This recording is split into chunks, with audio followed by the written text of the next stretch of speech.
Good afternoon. Sorry, a little bit late, chat. Elgato decided to update everything.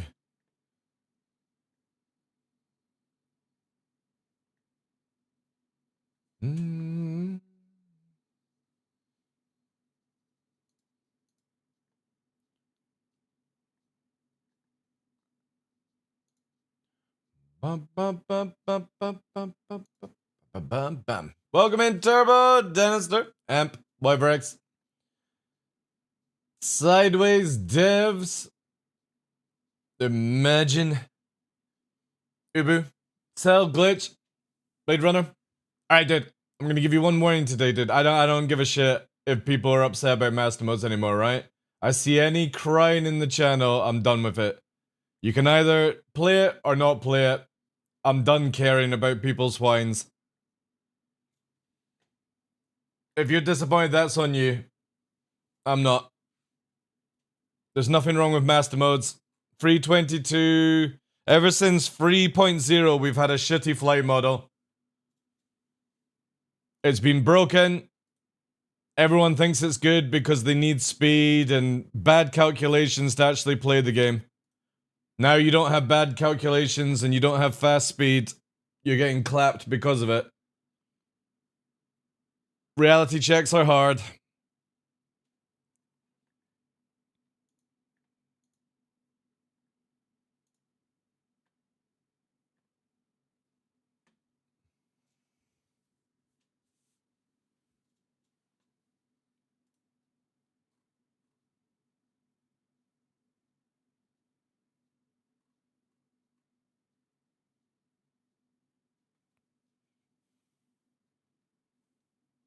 How are they incompatible?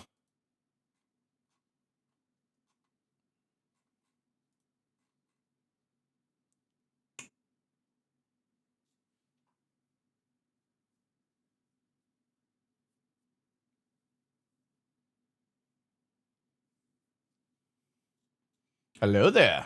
Welcome in, Denny. Welcome. Elk makes the best meal. I don't think I've ever had elk, actually. Now I'm wondering.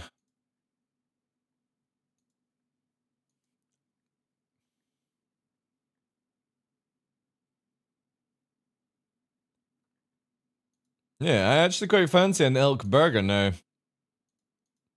Is it a bit like doe deer? Sort of meat? It's a bit of a more majestic deer, is it not?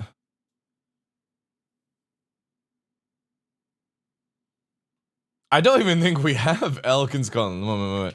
Elk in Scotland. I don't think so. Yeah. We don't have it. It's died out. We have them in our Highland Wild Park, but we don't have them roaming free like it used to be.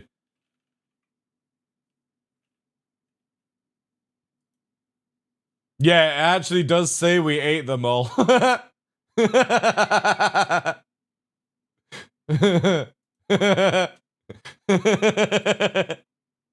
Shit. Obviously, there must have been not a strong enough population.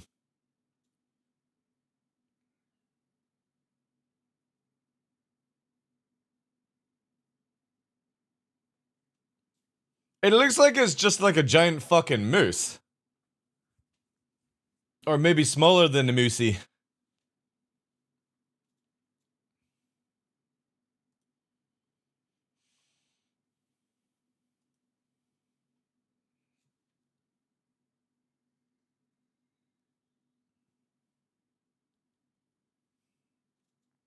Fucking nerds.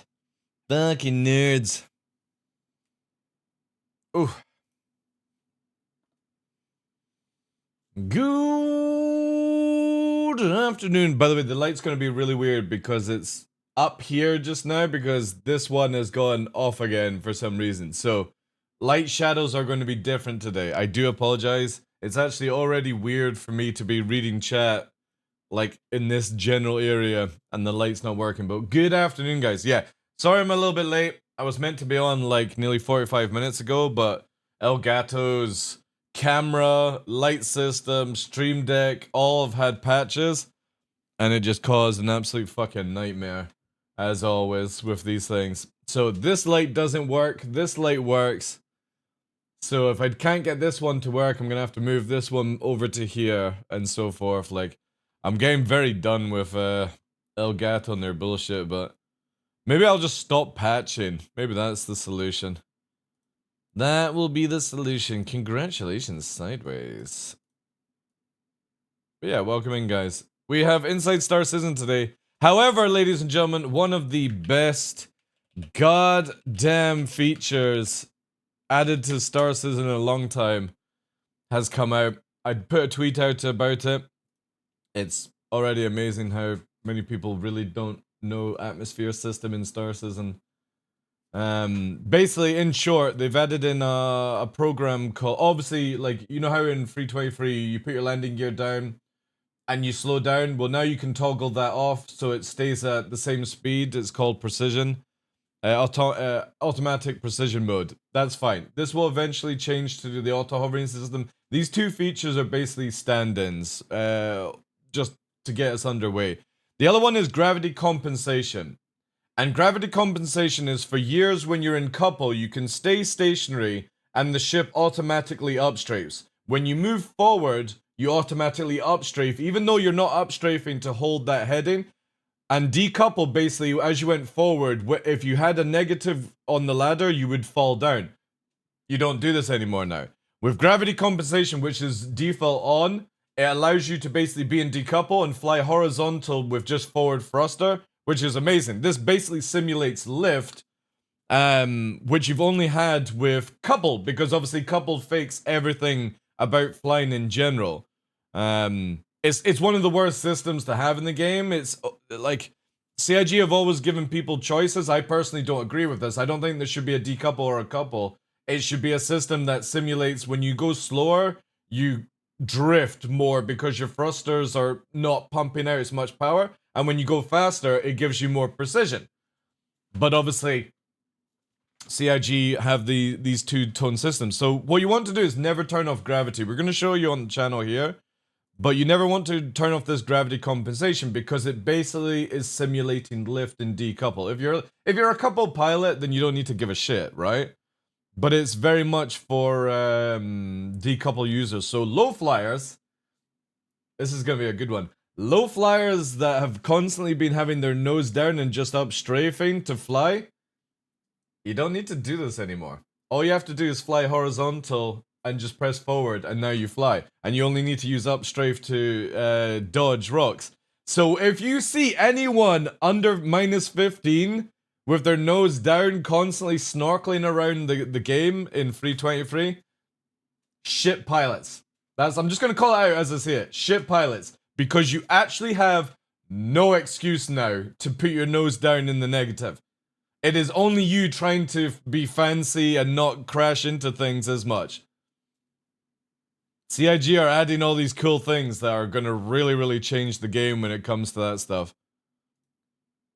Absolutely fucking awesome, man. Also, we've had some other changes, where we've got the, Ion has had different weapons, some capacitor stuff added in. Really good patch, actually. Obviously, the UI is still scuffed. There's a bit of still randomly exploding in atmosphere for your ships and stuff like that. I think network is just getting absolutely hammered. The amount of whining is incredible. Like, no joke. The forums are full of people, content creators freaking the fuck out, crying about shit, saying master modes is boring, but when they play in live, they can't even fucking fly. You know? They're asking for Star Citizen to be hardcore, but they can't even play the current system. It's already too difficult for them. So why the hell would you make it even more hardcore? Just absolutely bonkers, man. People are just so out of touch. It's ridiculous.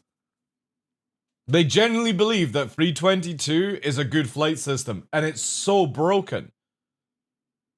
It has so much cheese, it has so much downfall, it causes issues massively within the game.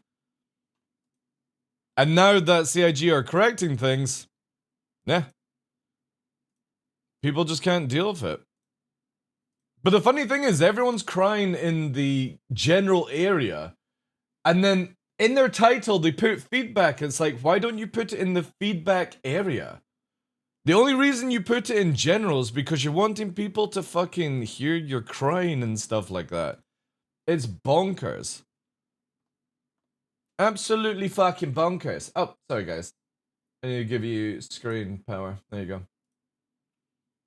They just need to put a tiny bit of their silly away and... Yeah, exactly, dude. You know that all the PvPers are coming around to it, as predicted, because it is a really good system. Knight_Kai is now following. Yo, Knight and Orange. Welcome in, guys. Thank you for that. So, we're going to show you the gravity thing, okay? Orange 185 is now Let's blast following. down here. Hey, Volters, welcome in. WiverX, welcome. Justin, welcome, guys. No skill, and now even knowledge is obsolete. Wow. Again, it's still having the issues with, what's it called? Like, it keeps turning the old quantum system on and all that jazz, you know. Talking about yourself. Hey, Ghost. Right, so let's talk about gravity. First of all, let me just fucking go through my fucking safety systems that I've actually engaged. I now, on my throttle, I've always been wanting to use 6 buttons on my throttle. I didn't have a reason for it. Now, it's literally whenever I start up the ship, I just press down all 6 of them, and that puts my safety systems on. Right, so, obviously everyone knows coupled. Everyone knows decouple. I hope you understand what couple does. Couple lets you float, hover, decouple. Obviously, if we take the new gravity system off, this is what decouple basically did, right? It would fall out the sky.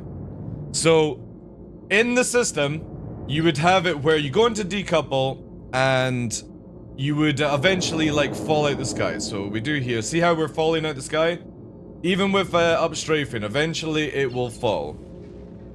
I think we can actually use the gravity system, because I got a toggle here, right? So, there we go. There's no toggle. It's falling off, right? Every time I let go of the controls, it falls out the sky and decouple. And the only way that we used to get around this is you would go into landing gear, and it would basically do this, right? It would be very smooth for landing and decouple. You wouldn't fall out the sky. People know this one, right? So, anybody testing it in live, basically you put your landing gear down in decouple, and it doesn't fall out the sky, it hovers around and stuff like that. Well, now, obviously we've got our couple system, we engage the gravity system, right? So our landing gear is up, decouple is on. Look at that. So without landing gear now, we can hover. So it's basically simulating this, which also means, if I bring up my controllers here for you guys, when we just push forward on the throttle, even with a negative, I don't have to upstrafe to fly. It is literally simulating uplift in decouple mode now. Which means that there is absolutely no reason for low flyers to ever put their nose down now. You can just literally simulate uplift there, see?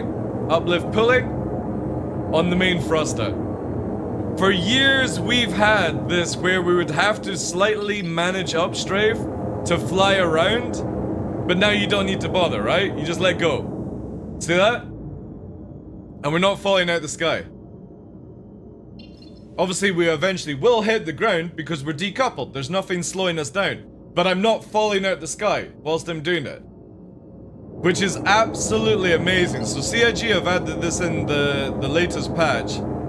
And this just opens up a whole new game for people like myself that primary fly around in decouple, where I can now simulate uplift without having to go into couple mode, you know? It's fake just now, Motor. So this is just a temporary system. The best thing to do is it'll eventually disappear. The easiest way to explain it is that in couple mode, you would eventually be uncoupled and you would auto hover, right? Because when you're in couple mode, it's actually activating your up strafe without you touching it. That's what couple does, right? It basically fakes flying for you because the computer's doing most of it. The easiest way to describe it is like if you're in a fancy car, BMW, Mercedes, and you're driving, you can turn off like traction control, all these things. That's what decouple basically is. Decouple is turning off like the automated traction control, stuff like that. It basically makes it where you're doing all the stuff. But the biggest issue is that because you don't have the up strafe going off on yourself, in decouple you would naturally fall. Yeah, flying assist. Yeah. You would naturally fall out the sky. And the thing is though, now, because obviously we can go into decouple, because we've got the faked gravity system, it doesn't let you fall down now. So as we're pushing forward in couple, in decouple, it's simulating lift by just using the main forward thrust. We don't have to upstrafe to create lift. Only when you're doing a loopy-loop kind of thing would you upstrafe to create the lift that's going to actually be part of the game, right? So when we get control surfaces, obviously all this will go away because we're getting the auto hovering system again. But it means for somebody like me who is a decoupled pilot, I can now let go of my controls and I don't have to worry about upstrafing. I can just fucking cruise, right? By just creating uplift by pulling on the nose as it drifts forward. Look at that, see? This is fucking insane. Obviously, again, it's very faked around the game because the game is fake just now. There is no air surfaces that actually help us with drag and lift. It's very much faked around thrusters, but this literally means we can do so much more in the low flight, but also in the atmosphere of flying for decouple. It helps so much. It's amazing. I'm going through it just now, Ondo. It's insane. But obviously, a lot of people are crying about it already just now, saying, you know, oh, this is just fake. Like, again, people have to understand that the whole of atmosphere for the whole of time in Star Citizen is fake. It's fake around your thrusters. If I do this, look, I'm fucking rudder flight dead. Look, see? There's your fakeness. If your thrusters are not on, you have no lift, you have no drag, you've got nothing. You are just literally falling, you know? Did you notice some trim that was added too? Trim is for, it's like, it's cruise control for decouple, basically. You don't need it, Ondo. Somebody like you doesn't need it. You would just go to couple and use the cruise control, right? Because you're somebody that can manually set their speed. Like, look, I'll go down to 150 by just holding my throttle. See? There we go. In decouple, no problem. 147, you know what I mean? You can do that, no probs. You go into couple, you can just do the no flying cruise control shit, and then you hold it off to turn it off, basically. You know? Trim is basically if you want to sort of like, you're somebody that wants decouple and cruise control at the same time. It's worthless for somebody like you and me. Because it's not trim that you can trim the weight on the engines and the wings. It's just basically forward and backwards. Gravity assist off, gear out, force gravity assist. I don't actually think it does. So obviously I've turned gravity assistance off. So even in couple, we're sort of like falling out the sky, right? You can see it here. Even coupled will turn off eventually. So we go into decouple and we're now, let me get that system off there. There we go. See, so it instantly falls out of the sky without it. With couple mode? Nah, it's only in decouple. So couple mode's still the same because obviously it simulates it. If I put the landing gear out, no. So when you disable the assistance, even with landing gear out, it doesn't work now. So you can either have assistance on, and again, I just don't understand why you would ever turn it off. I really don't. Because now I'm having, you can see how much I'm pulsing the up thrust to keep myself in the air because there's no gravity assist. So you would just turn it back on. It's a little bit funny where it does. There we go. It takes a wee while to kick in, but there, look. Now I don't need to upstrafe to keep in the air. I can just move around without upstrafing. Yeah, but for me, I don't know why you would ever turn it off, Hondo. It makes no sense. Like, why would you want to over upstrafe? There's just no need for it. Personally, I wish CIG hadn't mentioned anything and they just put it in the background. Personally. Because I can't see why anyone would want to upstrafe to fight the gravity. You know what I mean? Like, if I turn it off here, look how much I'm having to upstrafe to hold the horizontal.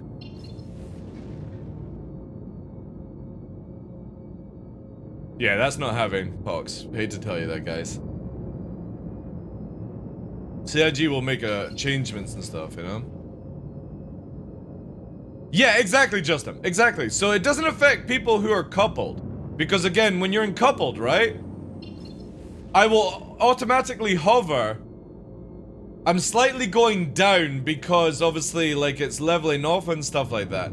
But if you were to turn, like, if you were to be in the standard game, when you're in coupled, you're always going to, like, do that kind of stuff, right? Didn't you hear precision mode is getting its own glint when you use it? Sure. Precision aim, yeah. So, couple mode has always had this anti-gravity system. The problem is, decoupled never has. Now it does. So it means that for somebody like me who likes to fly like maybe like a helicopter, I can shift my weight around and not have to overstress the engines. I can basically just use the gravity system to massively glide. Hey Spike, how you doing? See? Barely having to upstrafe at all.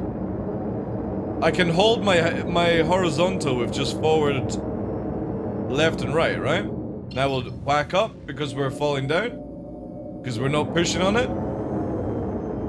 But it's fucking sick. Absolutely incredible.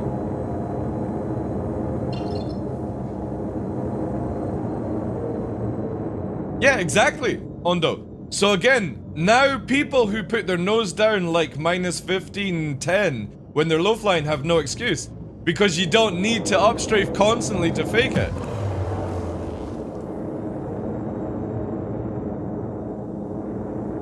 Wait, gravity assist does use the correct thrusters, right? It does, yeah. Yeah. Again, it's upstrafe, it's hovering for you without you having to, like, if you want to go up, you have to upstrafe, obviously. If you want to go down, you have to downstrafe. But if you turn gravity off, right? Here, watch. There's gravity off. Watch this. It's now not assisting me and I'm just going to fall out the sky. Now I have to upstrafe, right? So I have to constantly upstrafe now to keep my head in. When this is not how gravity, or basically when you're in gravity, that's not how it works. So now as I'm pushing forward on the thrusters, I'm creating fake lift because you can see that the thrusters underneath are doing the fake lift that couples had for years. Now it's doing it on decouple. But obviously if I do this, I'm not falling out the sky. Which means that we can do a lot more like what couple's been able to do, just you're in way more control doing it. Because again, couple can do this. See? Couple can do this sort of movement. Now decouple can do it. Without falling out the sky.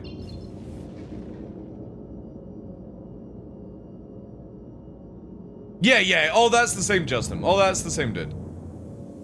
Again, it's just like if you were in coupled or if you were in, you know in live when you go in decouple and put your landing gear down? It's basically just doing that simulation. But you don't need to have the landing gear down and you can use it at high speed. So instead of having to fucking nose down upstrafe to go forward like this, right?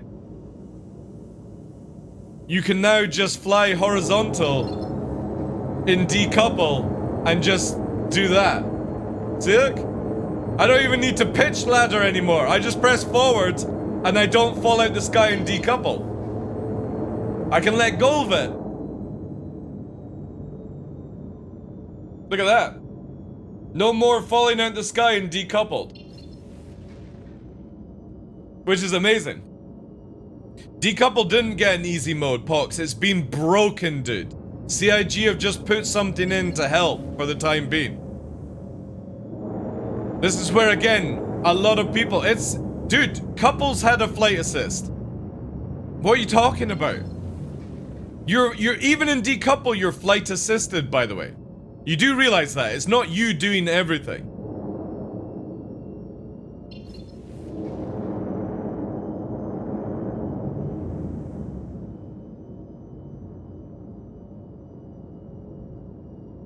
Well, other things as well. Again, if you ever want to see how much you weren't in control, Pox, go into live right now. Go into decouple, go into an atmosphere and turn off your engines. See how much you were actually flying. You weren't flying, dude. It's all faked.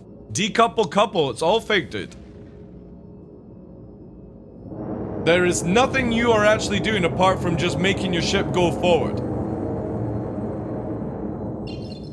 Yeah, they did. Bounty's best. I don't know, like, for me, the precision one, I get it, right? Because right now, if you do your landing gear, you, like, automatically slow down, right? So I've got it here, where my landing gear is down, I can go fast. I think this is the precision button. Or it's this one. Is that it? Yeah, that's my precision button. So this is what the new system that was added in, which is precision mode for when you got your landing gear down. You're nice and slow and stuff like that. Now you can press a button and disable it. But again, in the future, when you got your landing gear down in atmosphere, this is going to cause massive drag. So it's good for, like, if somebody wants to land in space and stuff like that, I get it. But for me in atmosphere, I would always use precision mode for the... Or, like, toggle in between precision mode and not for atmosphere. Because what you're kind of wanting to do is make it where when you're flying through the... again, it's one of these things where it's good that they've got it, right? Was cargo delayed? Yeah. I think that's a good idea to hold it back, personally. So again, you can see here now, with precision mode turned off, I can have my landing gears down, and I can go back to our normal speed. So all the people crying about, oh, I want to be able to go fast with landing gear, again, now you can. Just remember that in the future, you're going to want to make sure that you only put the landing gear down for landing. Because, again, you can now just simulate and decouple that nice slow movement, right? So whilst we're coming into decouple mode, again, you can see my right hand is not in use. So now we're just pretty much just using yaw and the strafes, right? So no pitch, no roll. And I'm going to press one button just to put the landing gear down for this simulation. Again, no pitch, no roll. And because I don't need to worry about the upstrafe, I'm just going to quickly make one adjustment here for the land. Just raising the nose up. Again, there you go. Because you've got all control now. See what I mean? It's fucking awesome. It's absolutely incredible. But obviously, if you don't like this kind of stuff, you can disable it if you want. Which is amazing. Let's kill flying. Dude, shut the fuck up, alright? Shut the fuck up. Like, making a game easier for people to make micro adjustments, dude. You still got to have the muscle memory to fucking do precise movement like this. How many people do you know who, get into a fucking flight sim can play the game instantly, dude? Not many people. Hey, Anderson, how you doing? Tyler as well, welcome. It doesn't take, again, why would you need skill to do what I'm doing right now? Why would you ever think this requires skill? Or why you need somebody to do skill at 11, 14 meters a second, hovering at 27. Evolved1_gaming raided my stream Evolve, with thank you very much 61 for the raid, dude. viewers. Welcome in, pagan yo. Again, Pox, why is this taking away the skill of anyone being able to do this? I just want to have it all turned off as an option. But the thing is, that's not how the ships are going to be, Pox, right? Do you know the new system that's happening when they bring the new UI in and stuff like that? So, for example... Yo, Evolved, how's things, dude? How was the stream? I can't scroll it down here, but you know how on this area, Pox, there's the stuff for like decoupled, proxy assist. Proxy assist is getting removed from the game. You know what I mean? I can't scroll down because obviously in offline mode it just doesn't like to scroll for some reason. It takes like a few times for it to actually go through. There, right? So if I move my camera here, you can see here that you've got flight, all these assists here. This is actually going from the game. Ah, nice. How's number 5? Is number 5 still bugged or is it sort of working out for you? Hopefully soon online, yeah. So see all these things here, Pox. All of this has been removed from the game. And you'll have to actually do manual like keybinds for your ship. So say for example, you steal somebody's ship, you will have to go through their systems to program it to your flight system, right? Because they want it where instead of it being a default option off, you have to preset your ship. And with persistence, when you land your ship, get out your ship, get back into it, it has the same controls, right?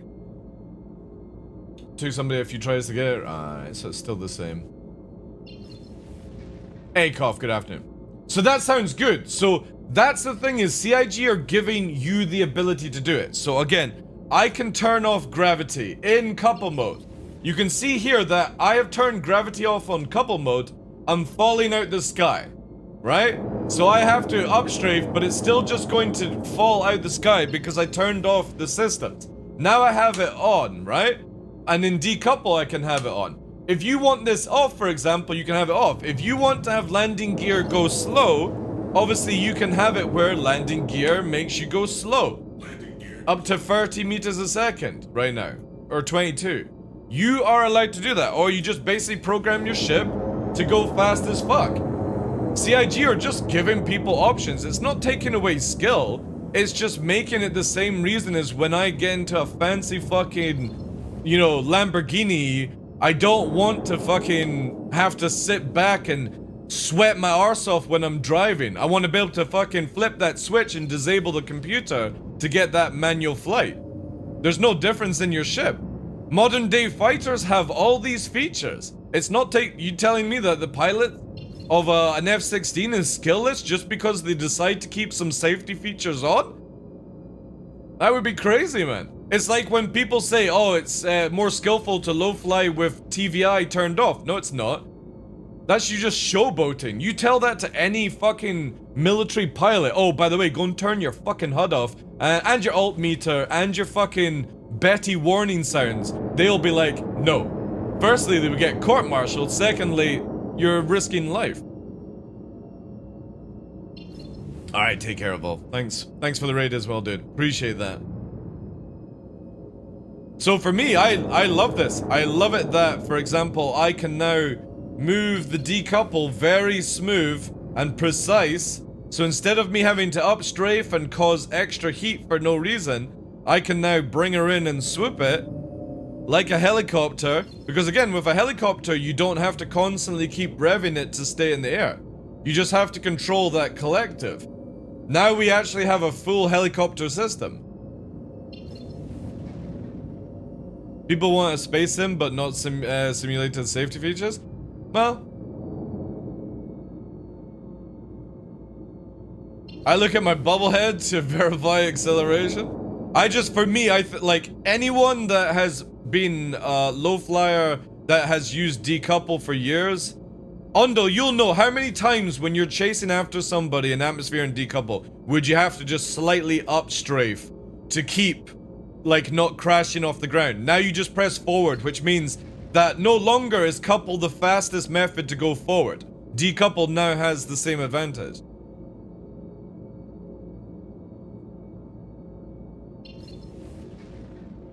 These are way too many features for an online MMO. Whoa. You've got to remember it's not just an MMO, right?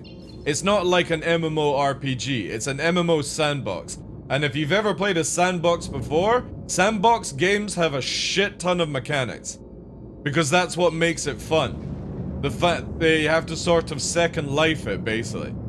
Obviously, we don't want Eve style second life, which is a lot of work. You're wanting it where you can play the game and get into it, but CIG keep all these systems as default on anyway, so only the crazies need to turn it off. Yeah, exactly. How many I know for a fact that recently Smashley just broke her left stick from upstrafing too much. How many people's twists are going to be fucking sorted out now for strafing because they don't need to spam upstrafe? Again, I've barely touched upstrafe here. Look, that's just a little bit of upstrafe there. No upstrafe. Forward strafe. No upstrafe there. Bring it around. Nose dips down. List is now following. See, look. Still no upstrafe required. That's true, Warp Sweater, yeah. Yo, thanks for the follows, guys. Appreciate that. Welcome in.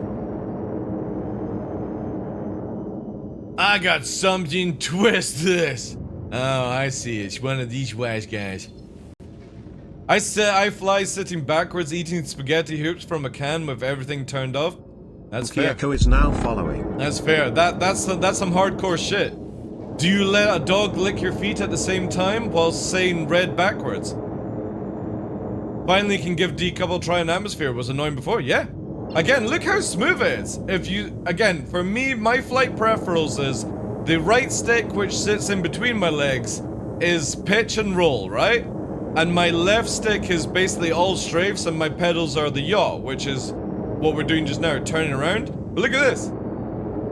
Now I can actually, in decouple, get that really fine precision movement without having to go into couple mode to do it.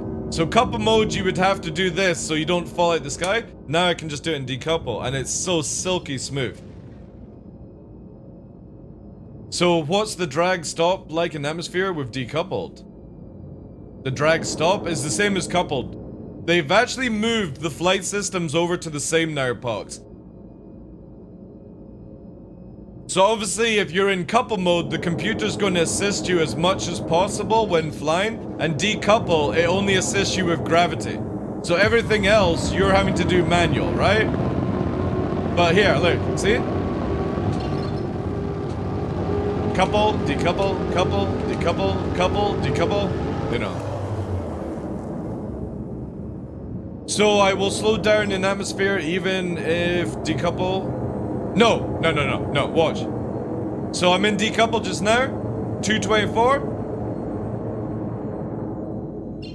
It just slightly slows down.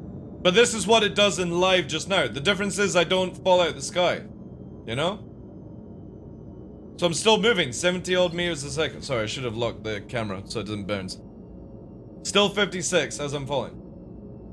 Again, you've just got to remember it's just decouple, but with the gravity check of couple, right? So again, when you're in couple, you can just press forward on the thrust and it doesn't fall out the sky. This does it in live right now.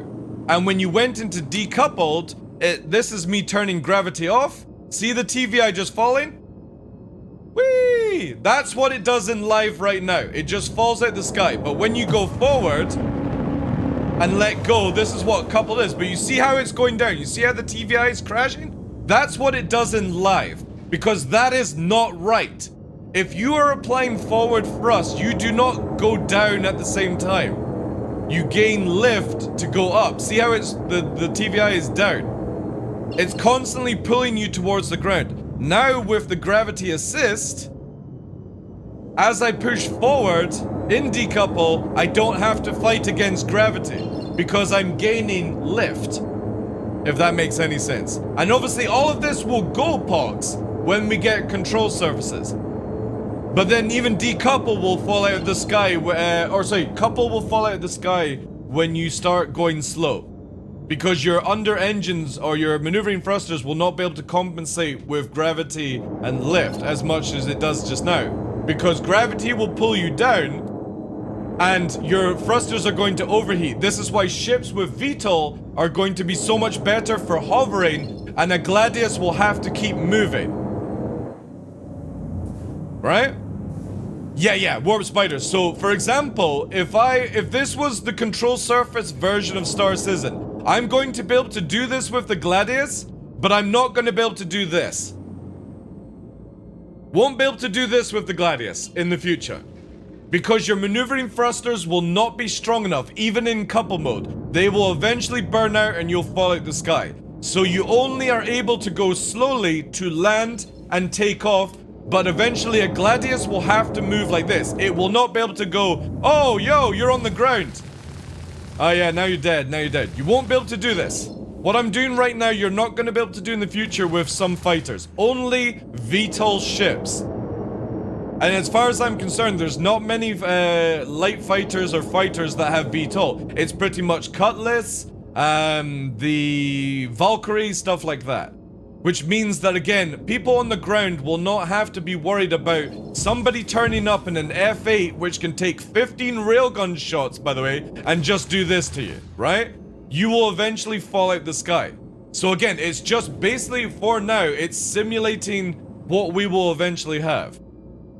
But obviously, you can still do this nonsense. But this will go, hopefully by the end of this year. It's just a stopgap.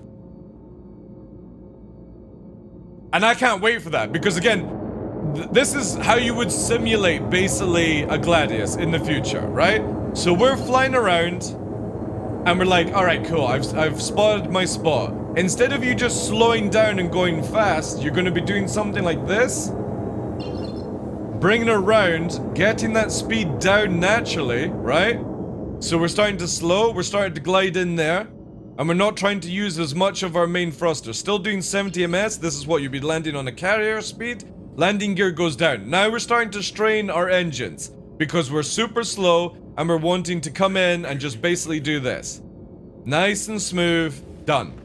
And there you go. Now you're not burning out your engines, and what you're then going to be able to do if you Gladius is sort of do this. Strain on the engines now, and we're doing this. Landing gear then goes up. And you're taking off like this. That is what a Gladius will do. A Cutlass, for example, because it has proper VTOL engines, will be able to hover like a helicopter, basically, and do stuff like this. Put some ballistics on it and keep it in the sky from the recoil. What fucking Grand Theft Auto. Turn the... We want to go faster backwards. You mean it like that? Whee! But is this confirmed? Yeah, it's what CIG said at CitizenCon did. That VTOL is going to let you have that persistent or like precision movement, and Gladius and Arrow won't be able to do it, because even though you can turn the VTOL button on, the Gladius does not have VTOL. It's just because the UI is not built around the Gladius, it's built around a universal system. And it's gonna be awesome. It means that people on the ground, when they see fighters, are gonna have like a fighter that might do a strafing run like this, but then they're having to move away. Because if they go too slow, they're a hitting target. They're not gonna be able to move around going, oh yeah, yeah, I can burn this shit, no problem. You won't be able to do this. Because this is fucking broken as shit. And eventually, that will what will be happening. But a lot faster. Oh yeah, Master Modes is not the final product. I don't know why people cry about Master Modes. Like CIG have said, it takes a long time to transfer over from Legacy. That's why when people are like, oh, CIG will revert it, they're not. They're pushing ahead with it. They're not wasting man hours on fucking broken systems. So you either get on with Master Modes or piss off for a couple of years. The A10, see, I kind of would like that on, like, the Vanguard or the Inferno in Atmosphere, is when you start releasing a big burst of rounds, it massively, like, shakes your ship or something like that. Maybe it'll do that? Who knows? ATF, welcome in, dude.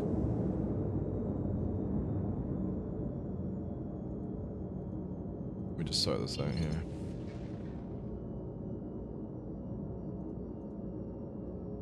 But no, definitely for me, like the gravity system for decouple is turned on as a default. Don't do it. Because again, you'll just go back to where your TVI class is and you have to up strafe, up strafe, up strafe to fucking hover. The auto system just basically does this and it's so good.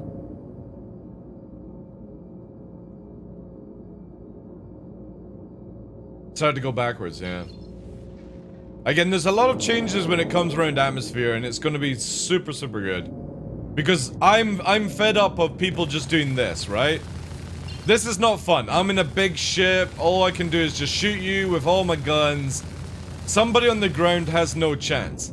So if somebody has to hover and they're like this, so instead of it being smooth, they'll be like this, where it's going to be rocking, right? And this is how you're going to be coming in until you stabilize it. It means that somebody on the ground can railgun you so much easier.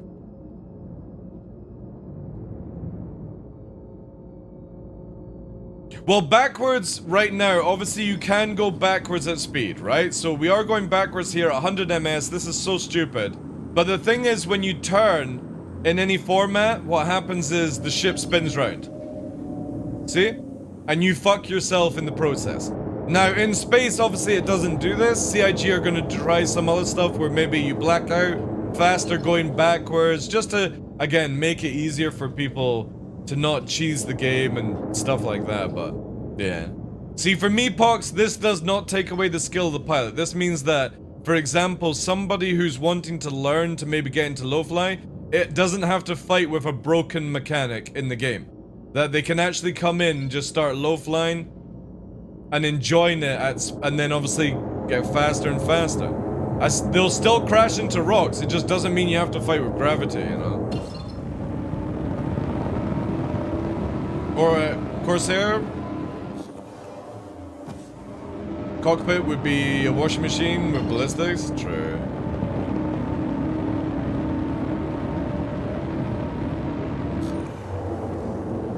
Corsair does have VTOL, yeah, but it's a very, again, you will have to look at that with Maelstrom and the control surfaces.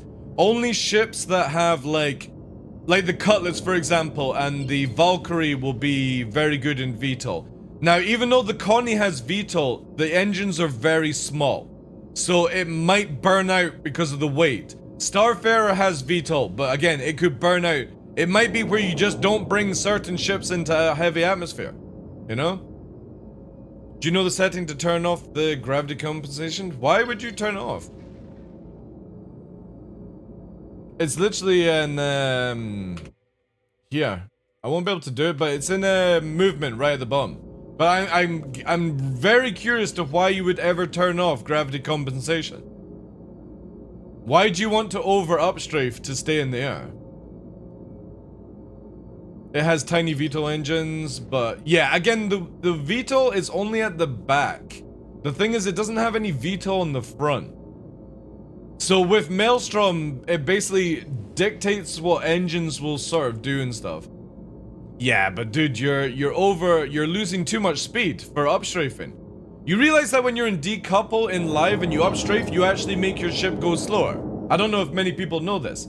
You actually go slower than coupled. When you're in coupled, you can go faster forward, but decoupled's actually slower at low altitude because you have to keep upstrafing. This literally allows you to go faster.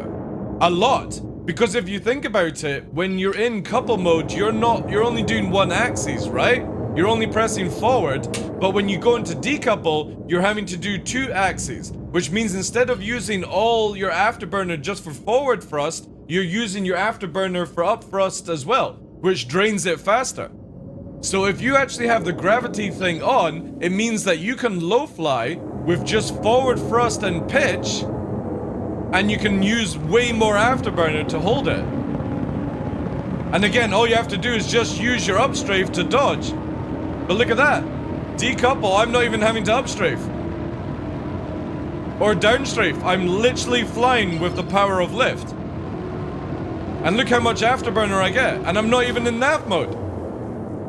That's because I'm not having to upstrafe at the same time using two thrusters. Or two methods of thrust. So again, for me, I don't know why any, like, obviously if you like that kind of thing of upstrafing, but it's the same thing as for me, Carl, is there's no reason now for people to put their nose down in upstrafe low fly. You know how people put their nose down and they just use upstrafe to low fly so that they don't fall out the sky? Well, hate to tell you. All I need to do is press forward now and just keep flying horizontal. How's it called, that dropship you like? The Prowler? Or the, Valkyrie? I mean, I like all the dropships. Valkyrie for big troops and a vehicle. But Prowler's my favorite. Just purely because of what it can do. The ability to drop everyone out the side. Yeah, exactly. So again, now you can move at speed and not waste any thrust on axes. Again, you'll still have to need upstrafe for like a turn like this, right? You will always need to use upstrafe. If you dip your nose down to do a hard turn, you will upstrafe. The thing is though, now when you go into the straight, Carl, I don't need to waste up thrust. Alright, I'll wait for the ad to finish. Just let me know when it's done, guys.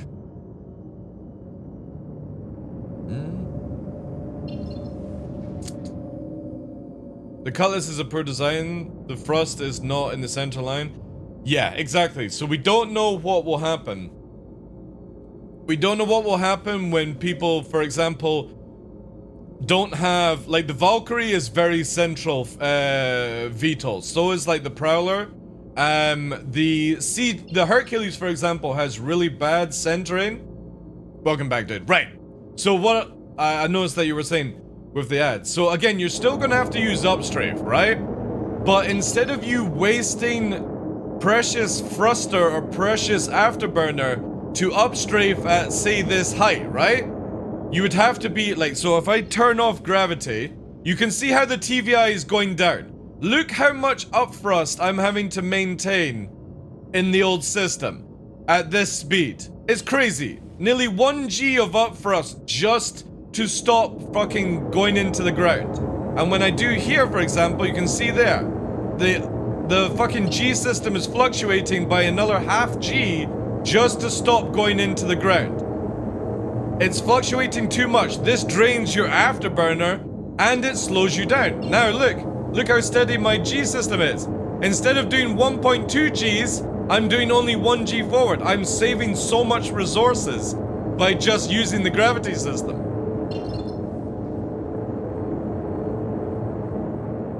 I mean, they would be like the V-22 for engines on... Yeah. So any ship like the Cutlass, the Hercules are going to be like the F-35 for VTOL, basically. So you'll have your nose up, and you'll do something like this, because you'll still be able to use your main thrusters. They just won't be as stressed out, but you're not going to be able to do this, because obviously your VTOLs are at the back, so whilst you're pushing forward, your main thrusters are going to struggle. You'll be able to do it for a few seconds, but you'll burn out, basically, as CIG have described it, where you might not be able to even uplift afterwards if you blow the engines. You might have to get out and repair, because that's the beautiful thing about Maelstrom. So again, Cutlass pilots, I would definitely keep the nose up so that the main strain is on the back engines as you move it around. But for ships like the Prowler, which are very centered, but also the Valkyrie has center VTOLs, you would be able to keep a horizontal movement. That's where some ships are going to be really good for landing, and some are going to be where you just have to slow the fuck down. So when CIG have made it where, obviously you can disable the precision mode, but for me, I quite like the idea that precision mode will slow you down with the landing gears so you don't fuck yourself. And obviously you would then precision mode off, right? Precision mode with landing gear, and then when you're coming into land, maybe put precision mode on so it starts to aid you with the landing. Well, the VTOL system is front heavy, but it does have VTOLs on the back engines now. So it might be interesting to see how that, but again, the Connie I would definitely keep nose up as well, you know?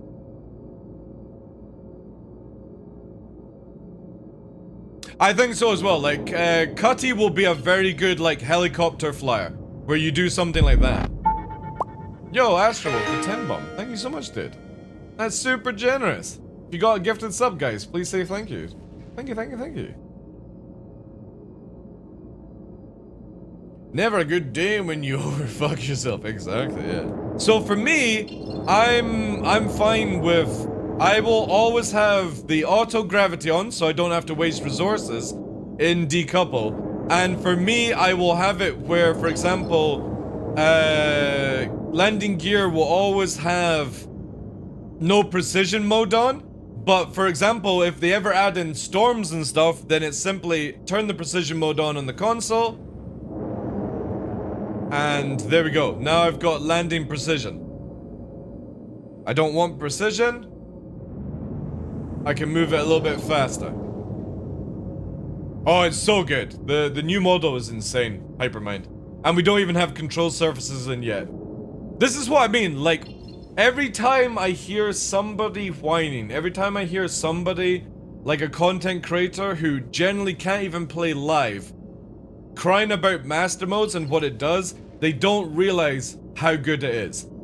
They're just clueless. Stick drift off Verpals. I've got the Mongoose bases, so I've got a clutch system in it, if that's what you're talking about, yeah.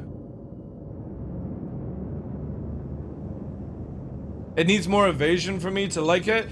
Well, that's just weapon balancing, Carl.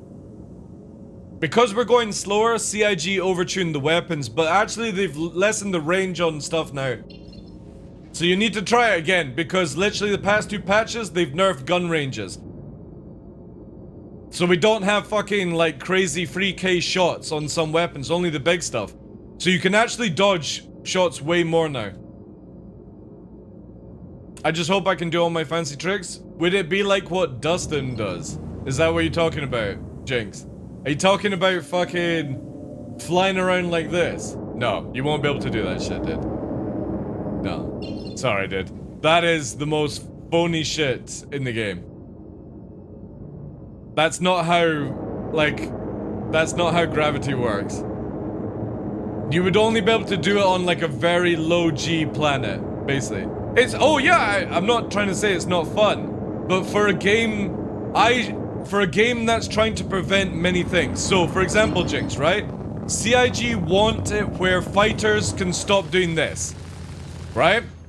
So if CIG want this gone, where a fighter can just hover over a trooper and beam them down, that means that low flares have to lose their tricks.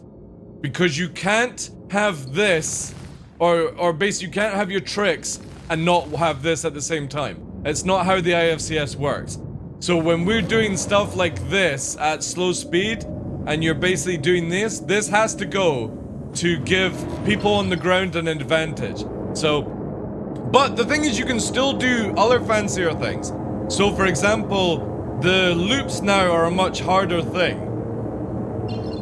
And we'll have it where, for example, you'll still be able to do like stuff like this at speed, but you'll stall and you'll have to, the trick will be where you regain the control. So you'll still be able to sort of do flips. You're just not going to be able to do the very slow fucking stuff like this. You know? Where people are doing this. This will eventually go, because this does break all the stuff. So you'll have to do a trick.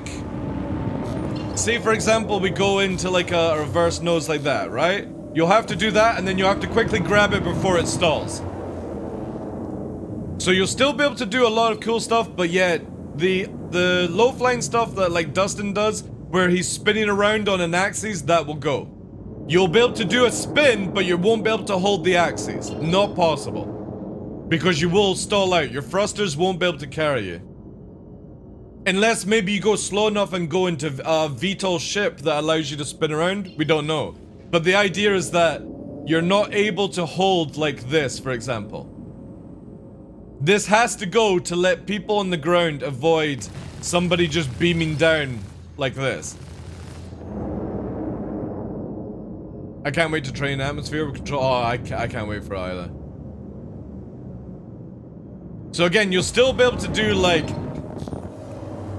this, But you'll have to afterburner and catch it and then get up and then you'll start going into another routine.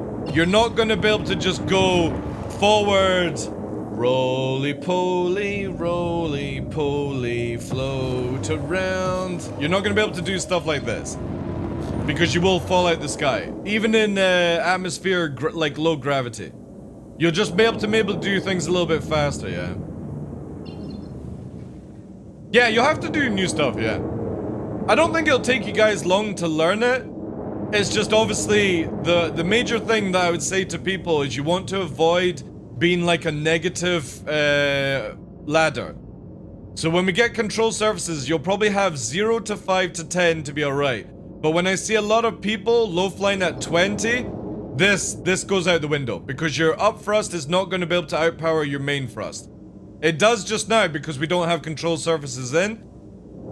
But because we've got the new gravity thing in, you can just press forward anyway. Yeah, no negative thing. But you'll still be able to like maybe do like this. You'll just have to then catch it. Go into it again. Catch it. Go into it again. You know what I mean? So instead of just constantly moving through tricks through one angle of rotation, so if you're going forward, you can start spinning around and maybe like side strafing and stuff. You'll be able to do that to a certain degree, but you will burn your engines out. So what you want to maybe try and do is discover a method of like where you do the trick and you then have to create a flow by afterburning to get into that flow to then go into do another trick. Maybe blue buckets will get my respect if they pull it off without control surface. A lot of people in the blue buckets are good. The problem is a lot of people are used to broken flight mechanics, which allows you to do stuff that you were never intended to do. That's the bad part about it. Is CIG are adding in things that we've always known were coming. It's been far too many years, so people have developed skills where they can just do like flight like this, right? And float about. And the speed limiter. Well, the funny thing is, like, again, the speed limiter is just, you can see here, I'm in SEM. The speed limiter is right at the top because I don't use speed limiter to begin with. That's it locked in for speed limiter. I can reset it and put it at the top of SEM like that. But I always have it unlocked anyway. Nav mode or bus? See, the funny thing is though, nav mode actually changes up the game for low flying, which a lot of people don't know, is when you go into nav mode, you actually don't have as very powerful side strafes for like going like left and right compared, right? See, look, you're shifting your weight just slightly, but it is obviously when you go up and you try to rotate, see look, you can't rotate as fast. Which also adds in a lot of element where when people are going to try and keep low and do tricks, you're going to crash a lot more than you do in live. So for me, as much as everyone loves to do the low flying tricks like at this height, I will have more respect for people that do multiple tricks at this height because they'll avoid the stall mechanic, get back into the air and do other things like this.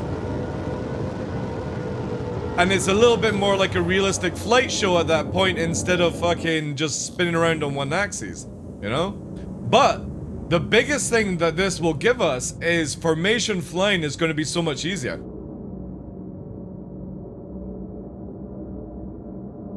Well, the new, it's not 220 anymore, it's 230. You can, the arrow in Daymar is 230 standard. And it feels good. Obviously, right now, I don't show it in the PU because you just randomly explode. Even if you're not, like, on the deck, you just randomly explode just now in the PU. So that's why I'm pretty much in this area here, because it allows you to actually do stuff and test. But again, nav mode just... the speed increase is insane.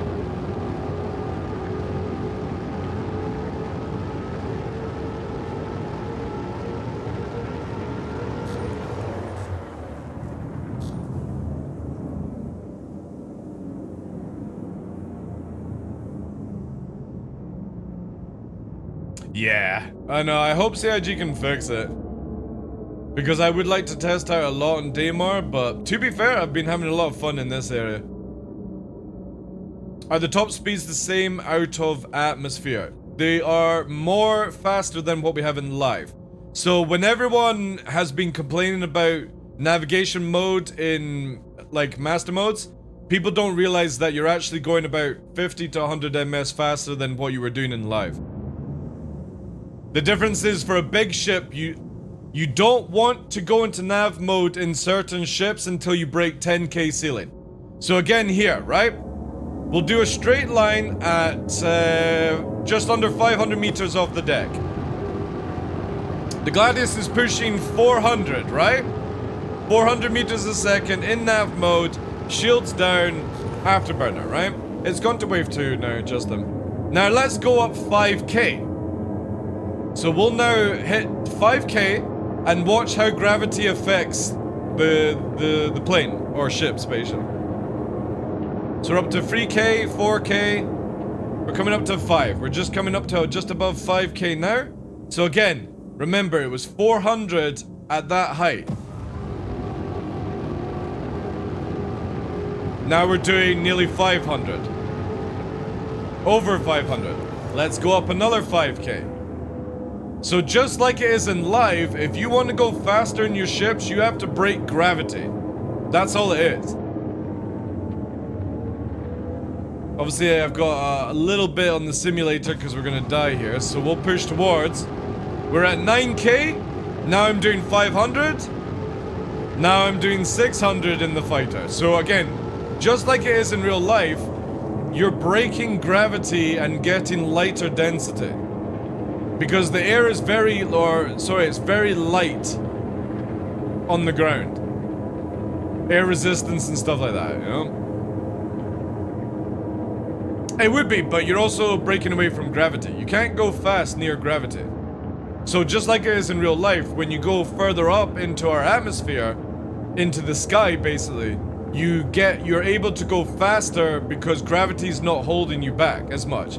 Obviously, as the density of air changes, it means that you can go faster by using less thrust. But a prime example is at 500 meters, there is no plane in our current lineup that can do Mach 1 at this height. So now we're at 200 meters, we're pushing 400 meters a second. We're over Mach 1 right now. There's no plane that can do this. That's fast. That's very, very fast.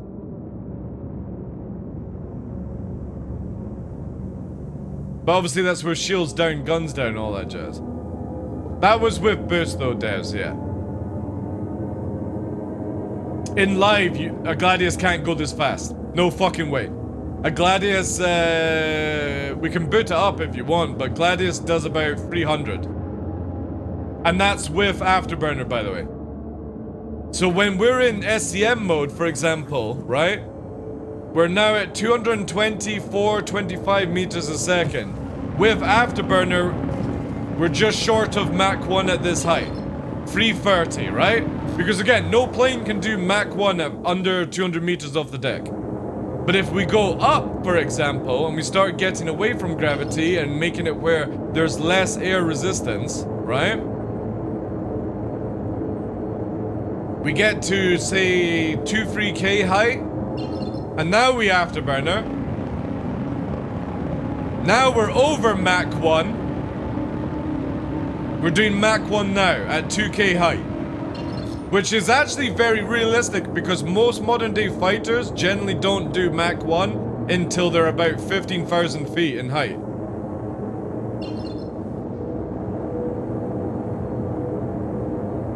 Well, the Gladius is one of the best actually in atmosphere right now. In 323. It kicks the shit out of the arrow. The only thing that outdoes the... oh, live. Yeah, that's fair then, yeah. But if you are a Gladius lover, this thing is an absolute monster in atmosphere now. And the best thing about it is it doesn't have the roll issue as much. It still has quite a bit compared to other ships, but you can actually hold it. But the good thing about it is it naturally does a small corkscrew when you're approaching somebody. Or like a mini barrel, which is really nice. Yeah, because obviously in Star Citizen, we generally supercruise. Supercruise is where you basically can go at like Mach 1, Mach 2 without using Afterburner and stuff like that. So as we're doing that, I think it's in, on Earth it's between 20 and 30,000, or maybe it's even up into the 50,000 sort of height. I can't remember where we actually supercruise on Earth, but in Star Citizen it's round about 20k where you can supercruise. And that means you can go your maximum speed without Afterburner.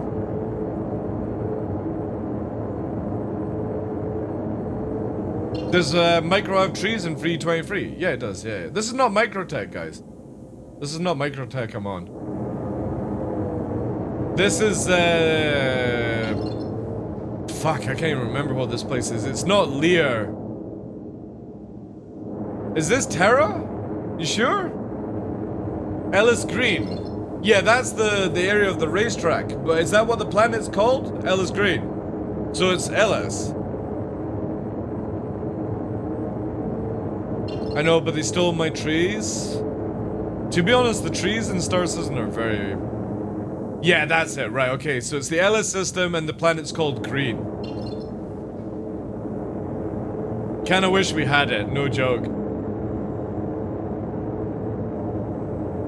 Wait, I can no longer use size 4 and put size 3 weapons? No, you can put size 4. If you've got a size 4 gimbal, you can put a size 4 gun.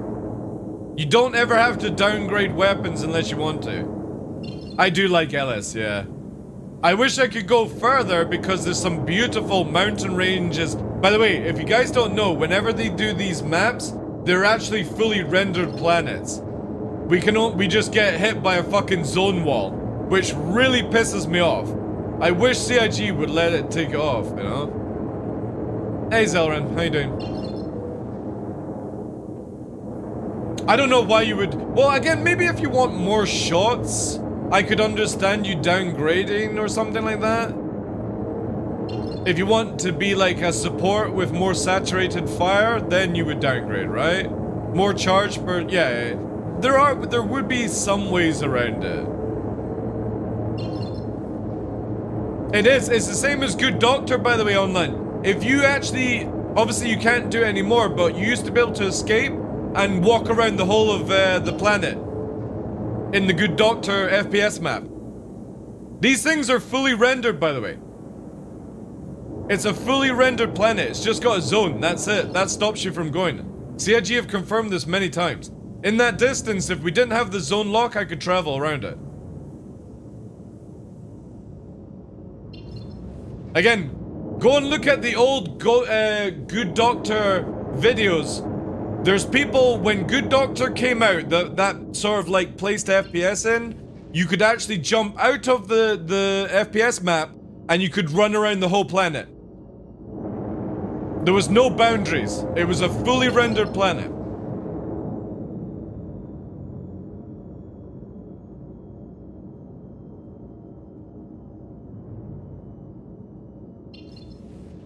Ray's Guide was guessing Ellis would be part of 1.0. I don't think so. Ellis is not in development. Again, rendering a planet is not difficult for CIG. It's all the little assets that they have to fine tune in it that takes time. It's a tank crawl map now, and yes, it's a whole planet. Damn, you're right. Yeah, that one will be as well. Again, you've got to remember that in the maps... Yo, TF, thank you very much for that, dude. Appreciate that. Thanks for the gift of sub. You've got to remember that it's not difficult for CIG's algorithm to do the whole planet with trees and biomes. That just automatically does it now. It's the fine-tuning of placing all the OMs, the landing spots, the outposts that are not clipping through the ground. That's what takes CIG, but for 1.0, we know that in Squadron is Odin, one of the Vandal spaces, Terra, Nyx, Pyro, and obviously Stanton that we have. So I would imagine when 1.0, it will be all of those locations given to us. But you've got to think of it. 1.0 won't be out for maybe like 1 or 2 years. And that's me being very generous, by the way.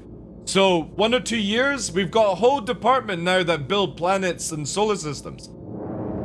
We might actually have 10 solar systems. I'm guessing 5 for 1.0, but it could be 10, 20 solar systems in the next 2 or 3 years. I don't know how fast they're cooking them. But they wanted to get it down to where a whole solar system could be cooked within a month. I don't believe CIG could do that, but maybe they just make it blank canvas for us to build on it, right? Again, if you think about it here, if you could just build your own outpost and it automatically removes the trees, who cares, right? Just let us have a solar system. I think that's how CIG will do it. I think they'll make a lot of solar systems that are just blank canvas. And they'll have like good ore, mining stuff, and they just let us get on with it, right? No joke. Have you guys ever played Farming Simulator? Some of the recent stuff, like where you can go logging, and you can like cut the trees down and chop them into timber, I actually have a lot of fun with that shit. I do love Farming Simulator. I've not played it in a long time, but it's one of these games I can play for hours.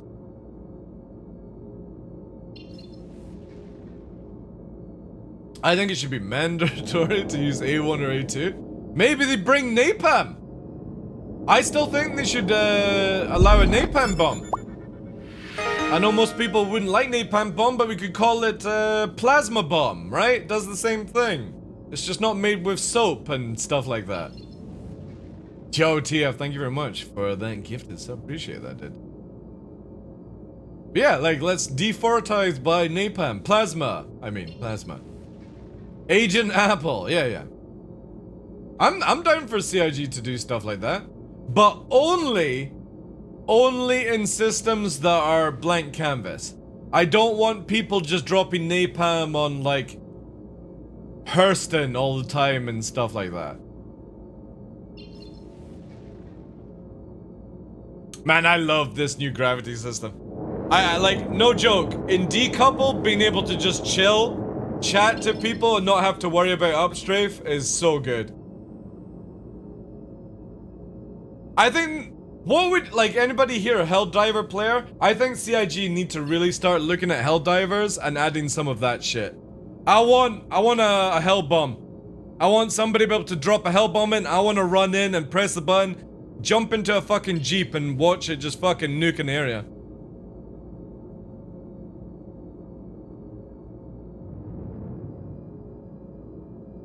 As they create the tools and assets to build, they can bring in new guys to use the tool.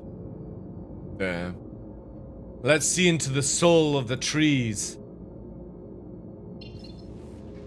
How many people like this system, by the way? I'm not a big fan of this, personally. I just don't understand what the difference of doing this with lag pip versus this.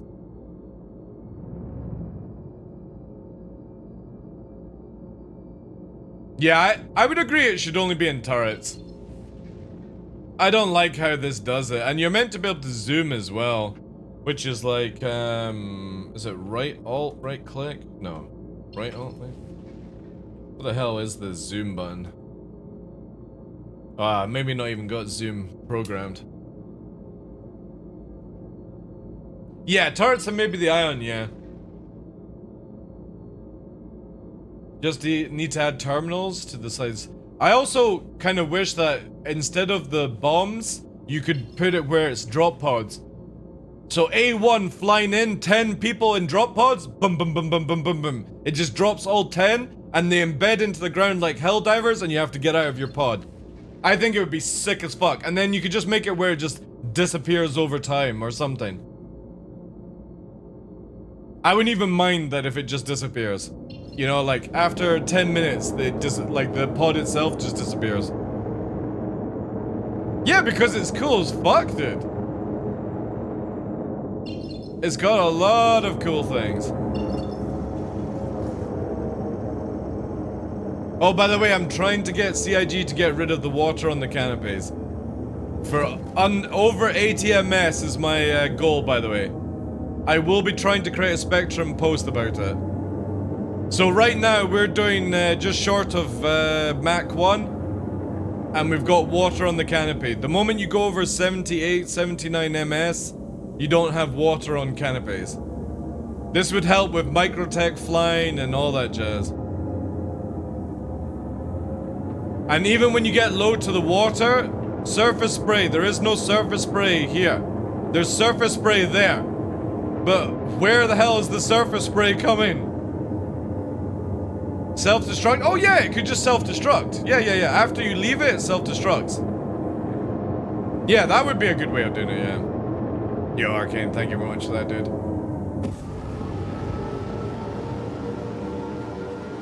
Oh, it's stalling out. Yeah, we did.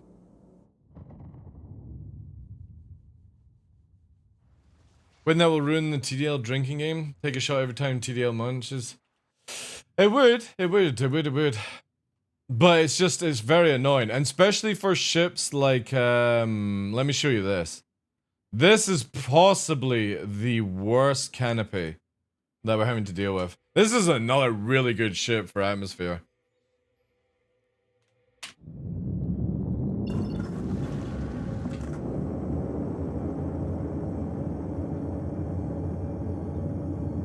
Oh yeah, there we go. I've forgotten that we now have to do a full manual turn off on things. Also, is that as well? But yeah, look how bad the water is on this one. This gets insane. It blurs. Look at it. Where the hell is this water coming from? This is what it looks like without. What's your current altitude, sir? Well, at least on this place it gives you legit altitude. So when this says you're doing, obviously it's disappeared though, sadly. When you're doing 8 meters off the deck, it is actually 8 meters. I kind of wish that they would get this sorted for other places like Daymar and stuff. Obviously I've broken it by moving the canopy, but there we go. Look at this. Look how bad that is.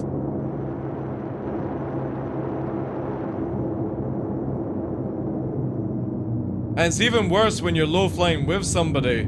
You can't see shit. Like, the wake is so crazy.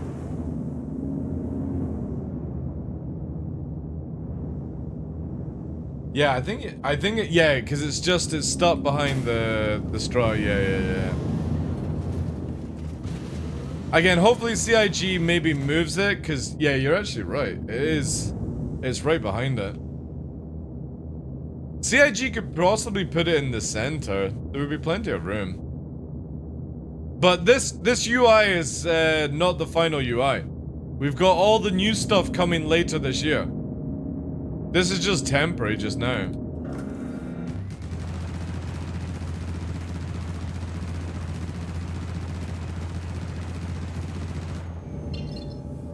The water is so much better than before. But look at this. Look how much upstrafe I have to do in decouple now. It's so smooth, man. Even on hard atmosphere. Look at that. Decouple. I can yaw around. I don't even have to worry about upstrafing just now. Just a little bit forward for us to carry it. Left to balance it. Right to stop. Yaw around. So good, man. This change is absolute win. I can't wait for the service to stop killing us and we can get on Daymar. Hovercraft mode? Well, again, once we get the finalized system, we wouldn't be able to do it. But for the time being, it's kind of cool. Because obviously, we would have to move a little bit faster so we don't stall. They pop when you log in still? Yeah.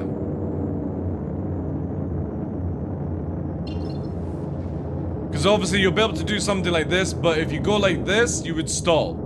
So this is what would happen pretty much if we do this. We're simulating it now. This is the stall. You would then have to try and get level up. And you would die like that. So when we get the new atmosphere stuff in, you can't dip your nose down a certain threshold because you'll stall the ship and Fallout the Sky. And that's even in cruise or couple mode. Decouple, couple will do the same thing, basically. And I can't wait for it. Actually, I want a different one.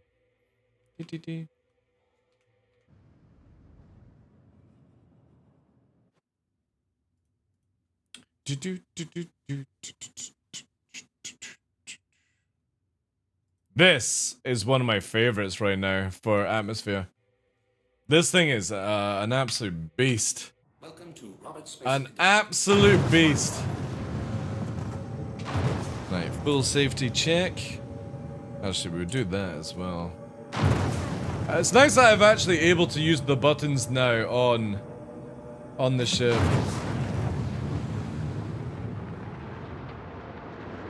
How's the Canaan atmosphere? I don't have one to rent, but I could maybe see if I've got enough credit to try. I would imagine it's pretty much the same as the Scorpius, just the Scorpius is fast. Really fucking fast in nav mode.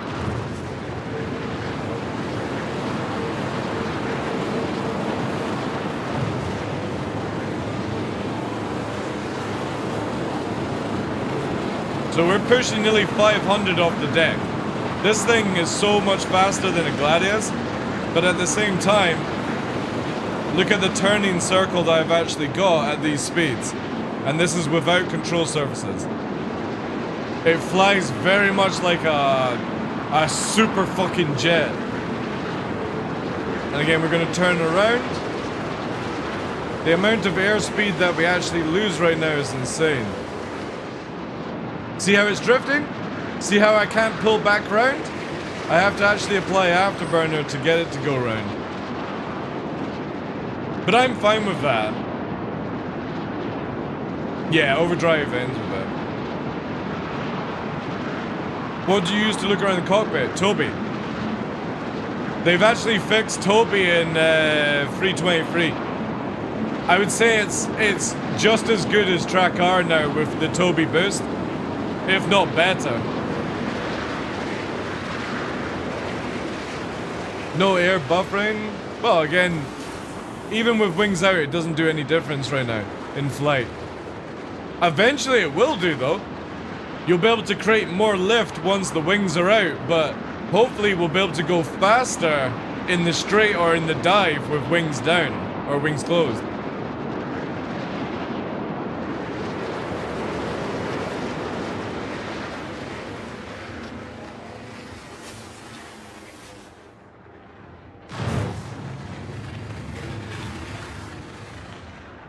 See how it's stalling? Look, there's the stall there. Now I have to afterburner and push it up. And we don't even have control surfaces in, because obviously, if anybody doesn't know, the control surfaces are in the files. We just don't have it activated fully just yet. But there's a mini, like a mini control surface patch with 323. So a lot of ships that would just like behave better, like see, look at this drift. Now it's regaining it because I've actually got slower, but if you keep pushing the speeds, you can't turn as well. I know, I would love sonic booms as well. I don't need to see the actual, like, air blast of, like, the condensation, or the, what's it called? Not condensation, the vapor on the plane. I don't need to see that, I just wish it would bang. For people on the ground.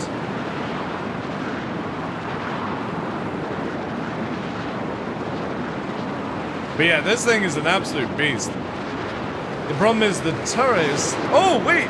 The turret's back! Turret is fixed. Holy shit. Let's quickly test this bad boy down. Also, let's get... I thought, like, precision... What is my button for precision then? If that's not precision, is that precision? Oh, that's precision. Right, okay.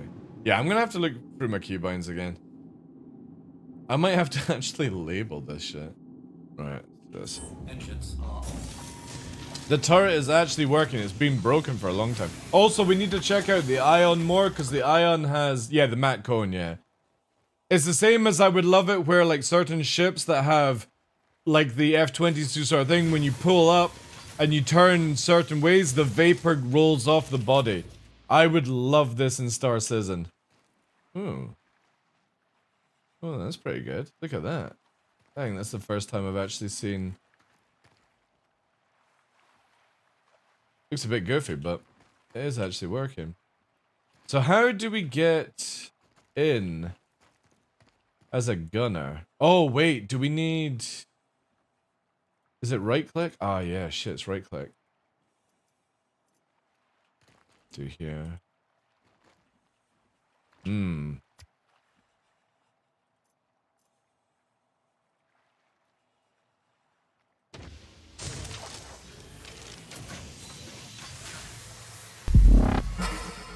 Alright, can I actually program this? This needs to be a little bit more sensitive. There we go. That's it. Yo, Tin Cup, thank you very much for the 24 months, dude. Appreciate that. Come on. I might need to maybe find somewhere flatter for this. Come on. There we go. It's a little wonky. You can also make quick keybinds, like if I was to double tap it, we'd get in the gunner seat. Right. Welcome to Robert Space. How's things, dude? Right, so we actually have... Retract. Retract. Where is the enter turret button then?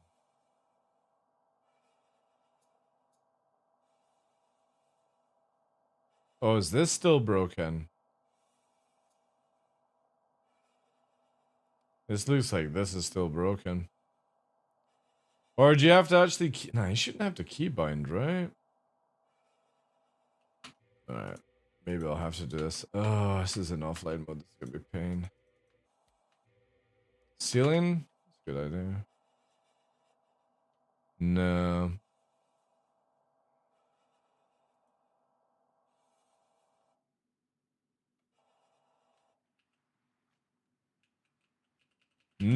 I think it's visually in, but I don't think it's... Like, even pressing S doesn't retract it.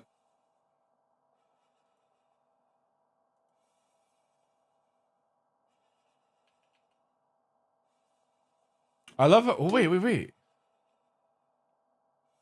Wait. The fucking gunner can bring up the scanner?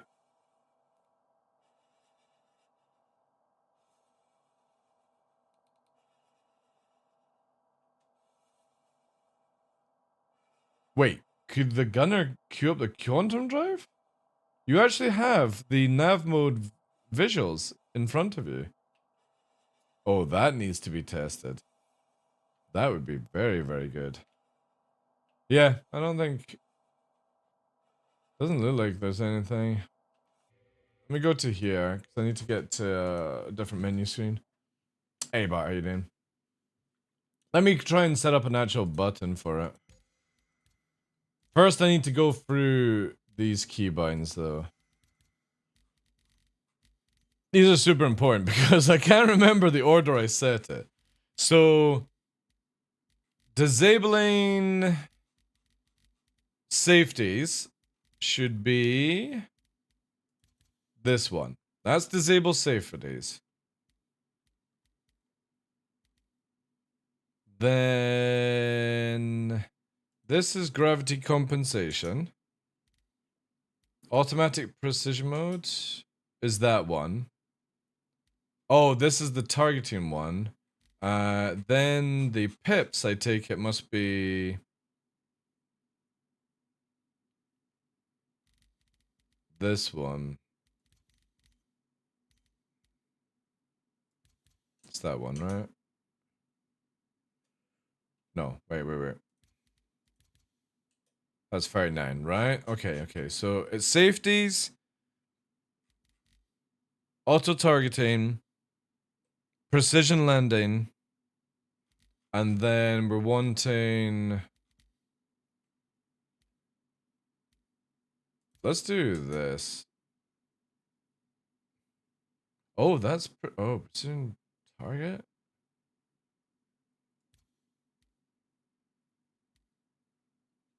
What's this?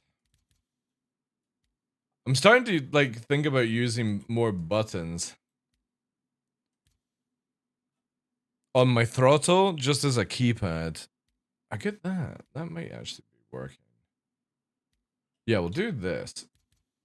We'll flip this for fucking remote. Weapons. This is what I need. That's on that. Pip fading is this. And that one there. Right, okay. Right. Alright, can't save it because it's fucked. Right. Let's try this. Offline. We'll do this in space so I can do this a little bit better. We'll do Scorpius. We'll do security post.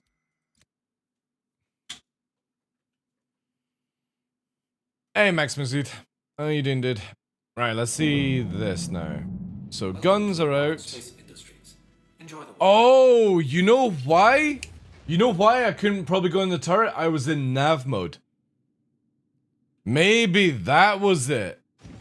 I was in nav mode, so obviously you wouldn't be able to access the turret. Let's see if this theory is right. I was kind of hoping maybe you could still move the turret around. Wee, arms up.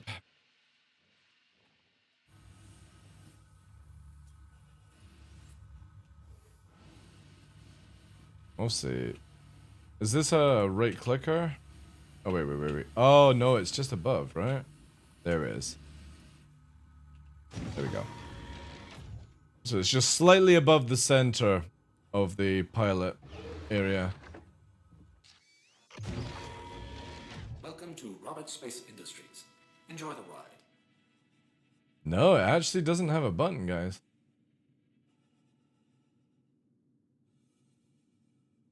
Why does this...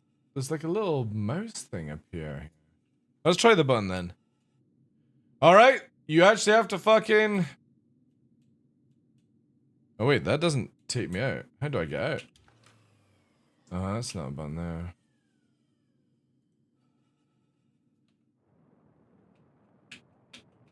Retracting doesn't work. I can fire, but I can't move it. It might be still broken. Hey, Tasfado. That's a shame. Yeah, so there's no button to actually press it. You actually have to have a keybind. Which means we're gonna have to maybe set up some turret controls for finally. Ugh. Session ended. No. I think this will be the first time I actually have to make keybinds for turrets.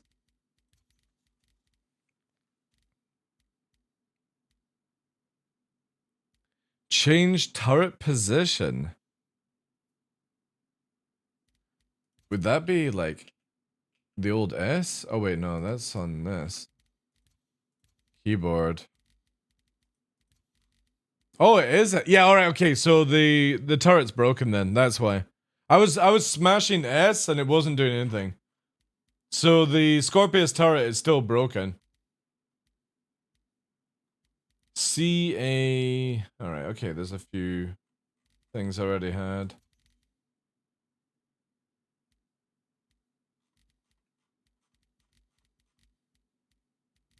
Yeah.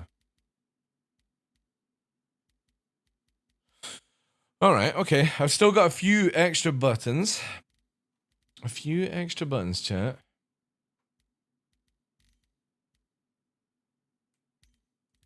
Let's have a look. What can I add to the console here? Maybe a fucking starter button for the ship. Should I go full immersive? Shit, should I do this?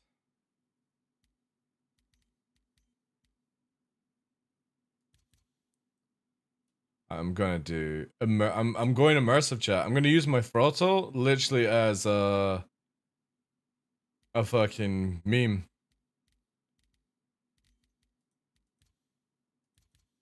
Yeah, that's it. Do you run double taps? I do on some things. So for example, double tap on eject. This doesn't actually work by pressing Y. I had to XML code this, but I can show you how to do it. And it's the same for cockpit self-destruction is double tap as well on the joystick. Because, oh, also when I go into quantum mode now, or navigation mode, whatever the fuck it's called. What's it called? Cycle master mode. I have that as double tap as well, just in case I hit it by accident. Can we please save? Fuck's sake. Alright, let's try and back out. Yeah.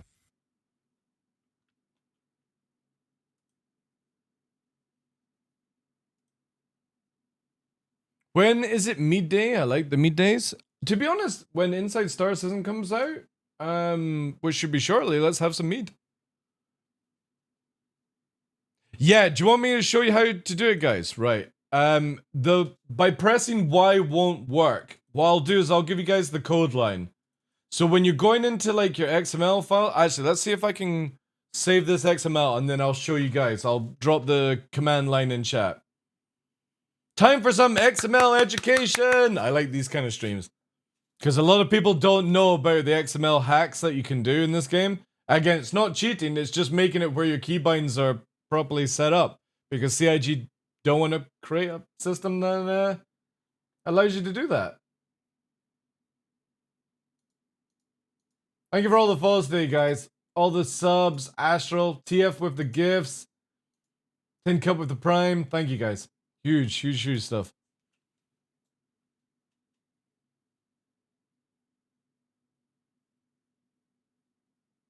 I kind of wish you could launch. Do you guys remember when you used to be able to launch 140 missiles on Connie? I do. That was broken as F, like. Let me save. Ah, no, I can't save. Right. Okay, we're backing out because I need to do it this way. So, what you're wanting to do, close down all this jazz, yada yada yada, exit the app. We're going to go to Star Citizen. We're going to go ETP2, user, client, 0, controls, where you have like your mapping. There's my mapping, but obviously this is incorrect. So we want to open this up, and then we're going to go back, profiles, default, action maps. We're going to separate action maps and have these two together. So now we've got action maps, which was our last save, and the file that I want to save, so all my keybinds are always the same. If you're ever wanting to do a double tap, what you want to do is basically scroll to where your control is, and you're wanting to add this line here, which I'll give you guys right now. Oh, I need a chat box. I don't have one.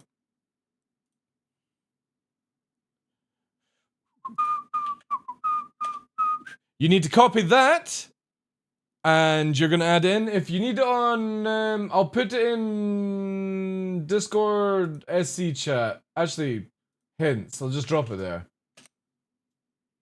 for now. I'll make something better for it. So what you do, for example, is you take activation double tap, and say you were wanting to add it on your keybind, right? So for example, I want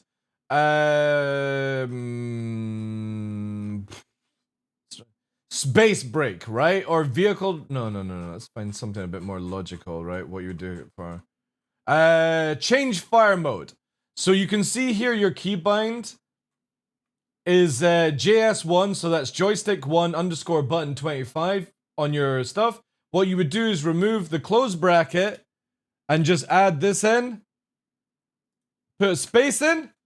Save the file, and then when you go into the game, you would press your console PP and whatever your file is called, and then it would be that way, right? You would save it this way. So I'm going to show you how to copy when you can't export. So I'm going to take all the action maps here. So from this little bit here, I'm going to copy this all the way down, because exporting doesn't work right now. And this means that for going into master mode, you can have it as a double press, which is a huge thing to do, by the way. Okay? So I'm going to copy everything from action maps, because action maps is the last time you save stuff in the game. And now, for example, I'm going to do it here, where I'll go to this area up there, starting here. And we're going to make this super, so I can just go...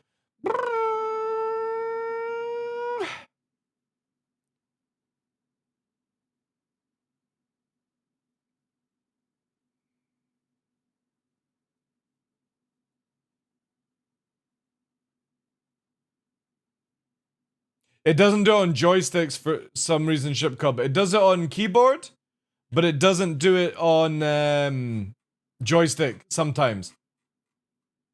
Yeah, it's broken. So now we save this, right? So this version is 1. The profile name is called 1. I call my profiles like 1, 2, depending on what I want to do, right? Sorry, there. So this profile is now 1. It's now saved. Now what I do is load up Star Citizen again.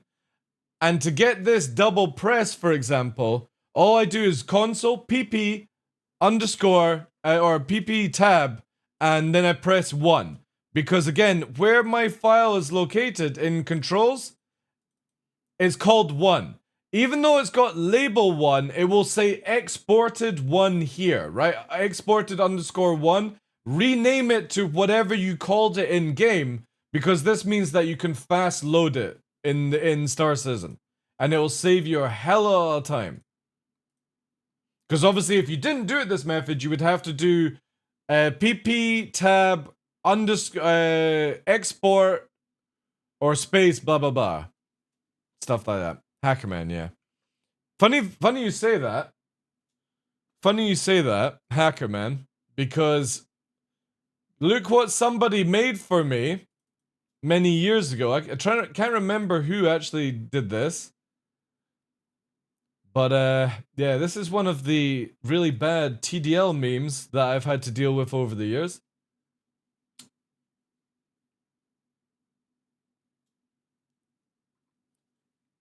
Just one of them. One of the memes when people. So yeah, we already have Hackerman. That meme has been done. It's awesome. I love it. So yeah, we would then do here. Let me move over here. We type pp in the console. We press tab. It brings up rebinding keys. I press 1. It loads it. And now all the XML that we built is here. Double tap. Now you can press Y to get rid of it if it's keyboard and controller. But for joystick, double tap doesn't work. So you see down here. Actually, sorry, my controller's cancelled. So down here, you see how if you press Y, it makes it double tap. Doesn't work for joysticks. So you have to literally XML this if you want to do it correctly. But then you have a saved file in that area that always has it. So again, all you need to do is go into where you've installed Star Citizen, EPTU or live. You go into your user folder, client, 0, controls, because obviously if we're exporting, it might not work with the export. Let's just quickly see. Yeah, I can't export. Export is fucked. It sometimes works. You have to keep restarting the game to make it work. But you'll find the export here. And what you would then do is just open this up with Notepad++. And what you're going to do is just basically find the keybind. And you're going to add the activation mode equals, comma, or not comma, bracket, double underscore tap, bracket, close bracket, action map it, close the action map, and just do that with whatever you need double tap. So I've gotten self-destruct, double tap. I have to press the button twice to self-destruct, because sometimes I don't want to self-destruct. Maybe I pressed the wrong button. The same with going into master mode. Now, here's the weird thing, right? The weird thing is, sometimes it's called multi-tap equals 2. It doesn't matter which one you do, by the way. So if you want to use activation mode double tap, because watch this, for example here, right? I can show you how this works. Let's delete this, right? and we're going to then make close bracket. I'm going to save this. So just to show you in advance, if we go here before I do it, master mode here has a double tap. Watch this. PP-1. I close this down. Let's go back into the options. Actually, just in case it didn't go through. PP, tab, 1. Options, key binding, advanced, joystick. And then we go to flight, movement. And now you can see here. Oh, it's still there for some reason. Oh, shit, it's not even taking off the export right now. Okay, so never mind. It will work if CIG fix the importing of files. It's not even importing just now.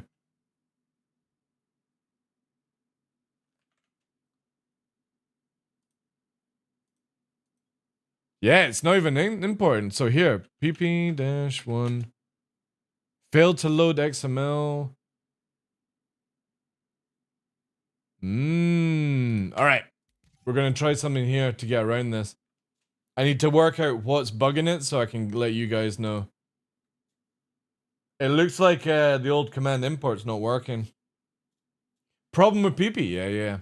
Hey Democles, how you doing, dude? No, that's actually not programmed into it. So you can make hold and you can make double tap, but you can't make triple tap. So you can make anything hold, but there are a few keybinds that will not allow you to hold.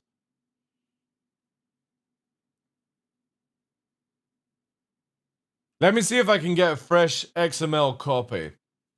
Because there might be something that's scuffed.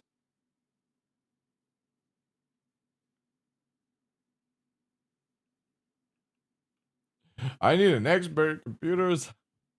I just wish CIG would actually just make an option system that works. That would save a lot of time.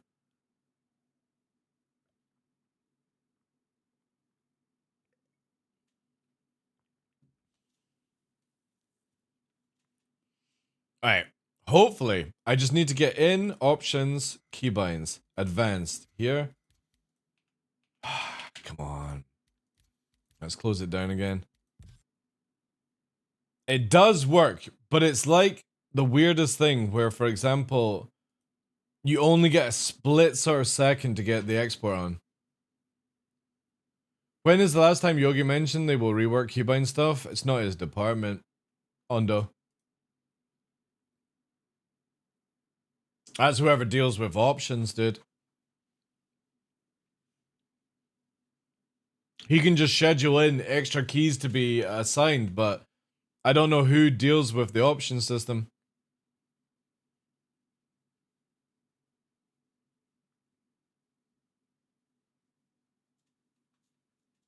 Star options, exactly.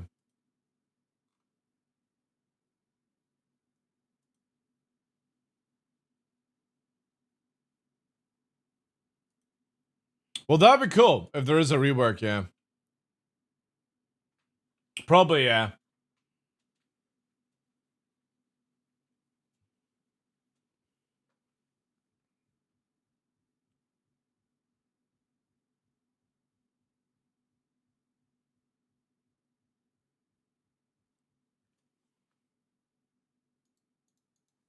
Please, please let me do this. Please. Please let me export. Please. God damn it.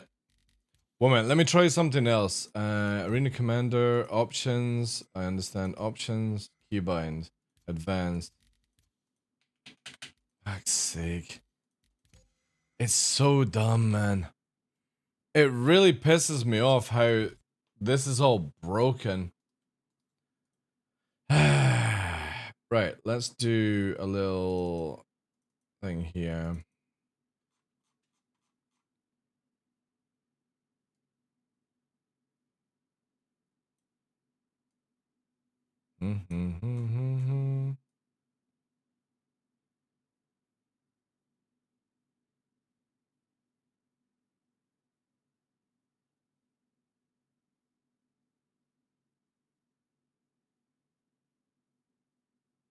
If only export and import worked right now.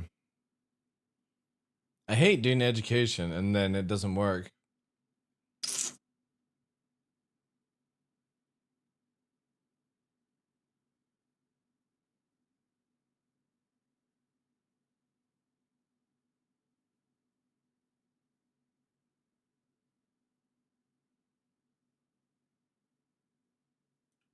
All right, we need that.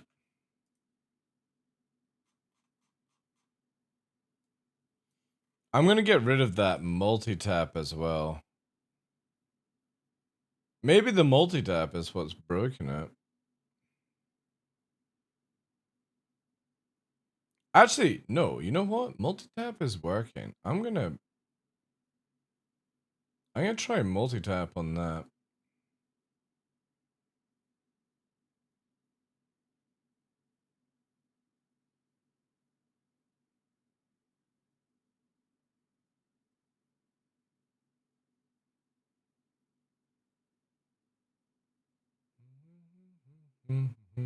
Sorry guys, this takes a wee while. See, that's double tap there and there.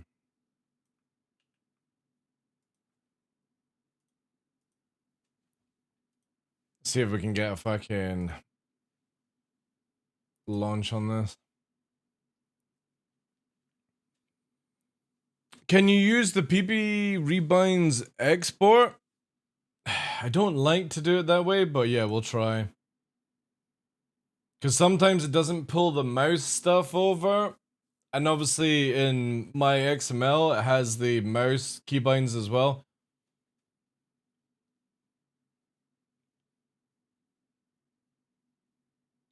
But we can try it, yeah.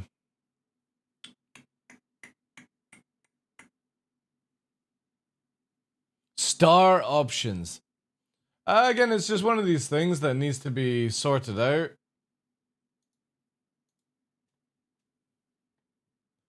Do do do do do do do do do.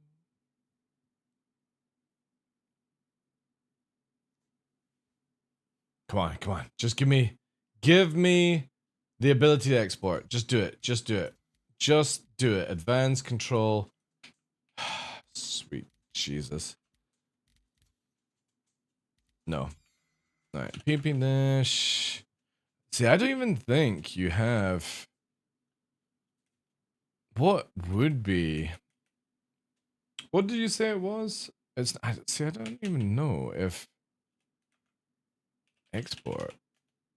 No, see, that's it where it loads it. I don't even think there is a way to do the export anymore. Because you got resort devices. That resort devices is for changing, like, say if your joystick 1 changes to joystick 2, you can change all the keybinds from joystick 1 to joystick 2 by resorting the devices. The thing is, we can do, if this loads. Nah, see, it failed to load, right? Make sure the file exists and is in a valid XML file. It is.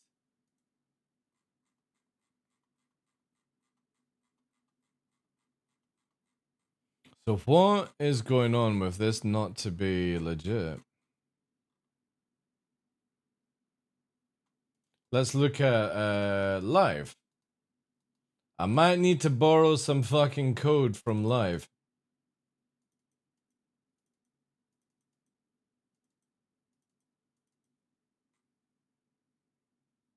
Alright, this is 322. Or this is 323, and this is 321. 322 on the right, yeah. Come on, scroll to the top.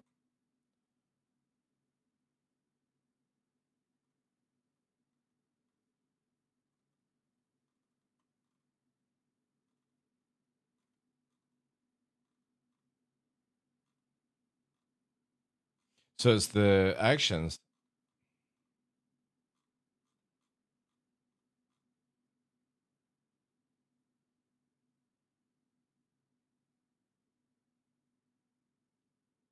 Double tap there.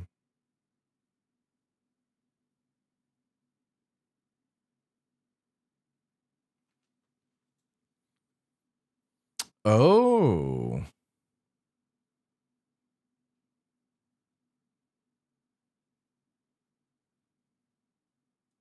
That actually...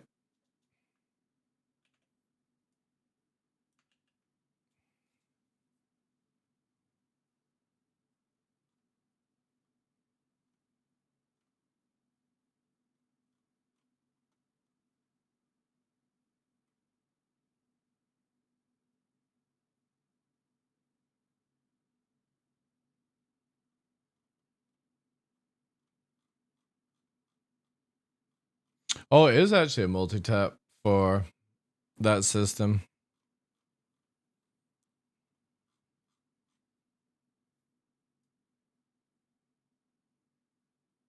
Let's see if the code is oh, wait. Wait. No. Oh. I got a wrong line of code. Sorry, chat. It's on me.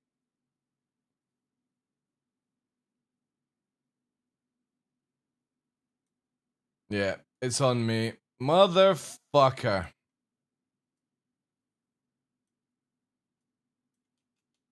There we go.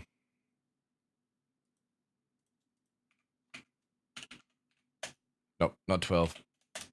Yay! There we go. Sorted out. Shut the fuck up, Dan is there. Alright? I'm tired. I needed my sweepy. Alright? Right, we fixed it, chat. Yay! Congratulations, DarkLaw did it. It's all a dream. Right, okay. Now let's go back to what I was testing, right? God, here we go.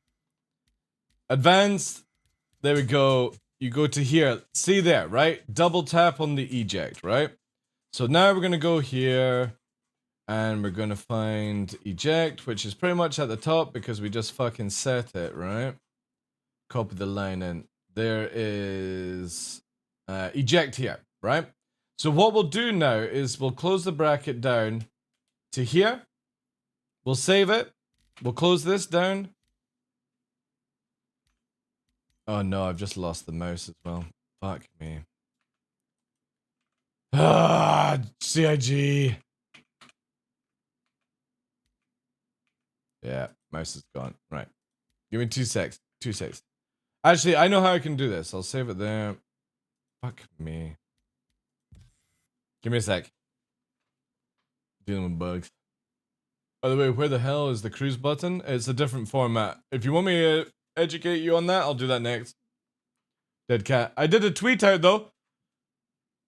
They didn't remove it, guys. They've just changed the system. Don't give bad information. They've not removed cruise control. It's just a different system. But if you want OG cruise control, let me know. I can give it to you.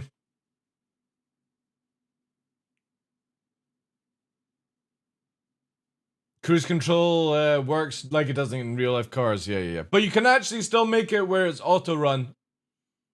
I think I put that down in TDL area. Yeah, I did. It's on Discord if you want cruise control.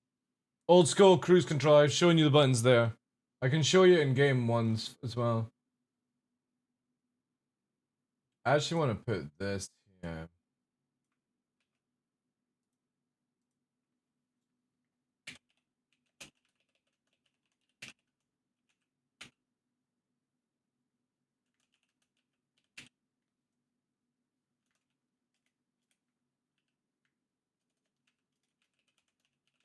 Let me put down these as well. So today is the 18/4/2024.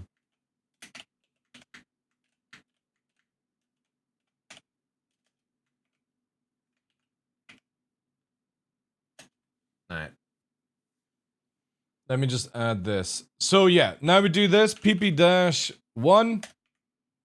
You go to options, keybind, joystick. Now you can see here, eject doesn't have it. And when we press Y, it won't put double tap in, right? So button 41 has no double tap. Y down below doesn't do double tap. We go back to the menu. I then go here. Oh, what are you saying? Alright. No, just fuck off. Easy cheat. And then what we're going to do is we're going to put this back in. So we activate this. the double tap, PP-1, because obviously that's what I'm calling my file, keybinds, joystick, advance. There you go. Double tap is now activated on your keybind, wherever you want it. However, if you're doing it for master modes, it needs to be multi-tap 2, right? So I'm going to add that one in on Discord. And we're going to do a screenshot of this for you guys at home. Actually, I'll do the whole thing. You want to have the whole thing.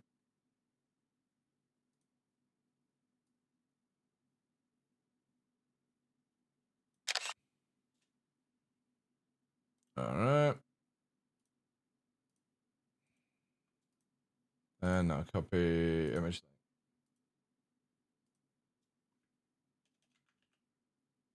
And we're wanting activation line here. We'll do a basic activation line for you guys. Action close.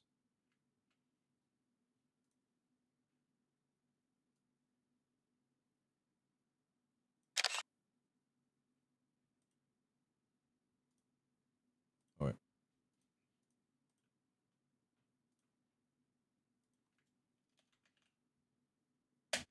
There we go. That's now on Discord for people.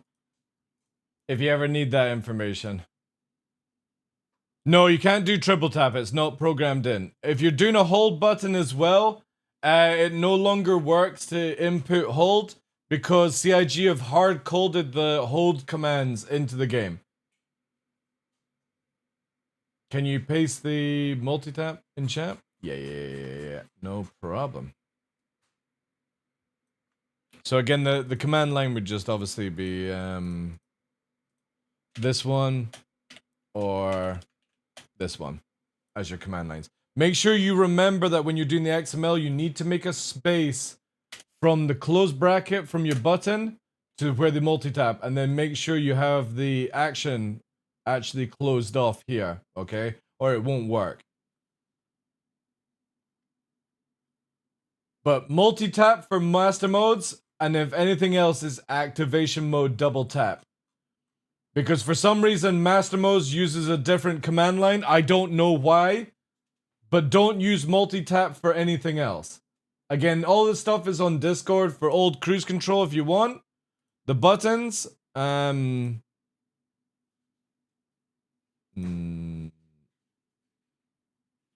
that should actually be fine. Yeah. I'll show you cruise control here. Right, so if you're wanting to do old school, I'll show you the keybinds before I actually do it. Old cruise control is going to flight, movement. I'm still on this side, right? And what you're wanting to do is see where it says throttle trim. So basically you've got cruise mode toggle now, which basically when you toggle it, you push forward and you let go, and that's your cruise control.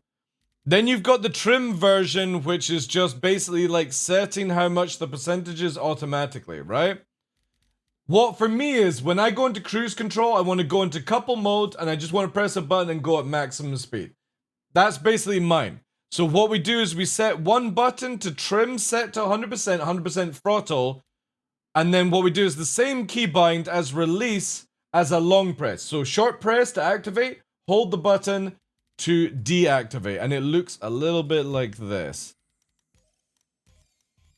Let me just do this offline. Pre-flight. We'll just do Jericho, yeah.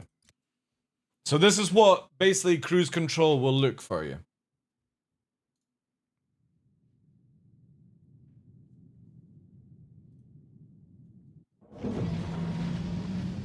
Alright, so there's your normal movement, slows you down. Now when I press the button, cruise control is activated, and if I want to stop, I just hold down the button. There we go. Box is still there. Forget about that box, I don't use the box. If you're wanting it where you're setting your speed with cruise control, start learning a different way. It's such a shit way of doing it. I watch a lot of people with the box locked and they move the box up and down to fucking adjust it. Just use a fucking... Get better at controlling your controls. You don't need this fucking shit. The SEM lock thing is so bad unless you're wanting to like match target speed. But again, all I do is cruise control. Right? There's an SEM mode. Turn it off. Even if I raise up this bar, it won't go any higher. Because SEM. Flying information, yeah. But you don't need cruise control for flying information. That would be daft. So if we, even if we go into nav mode, for example.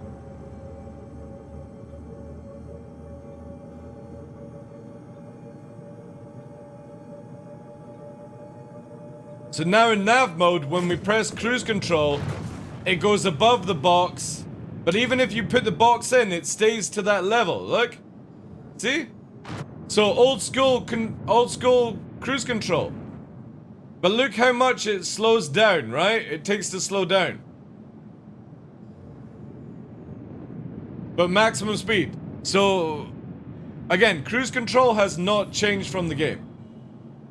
It's just people are unwilling to fucking learn different keybinds. That's it. They're so stuck in the ways. So when I watch content creators crying about shit being removed, it's not being removed. You're just too fucking dumb to figure it out. That's it. Plain and simple. And it's lucky somebody actually has a fucking clue that can help you guys figure it out. It's just not a toggle anymore. Yeah, but you can make it a toggle. You can make it a toggle. The difference is you just have to you have to hold it to release it. Or make it where you hold it to activate it. Oops.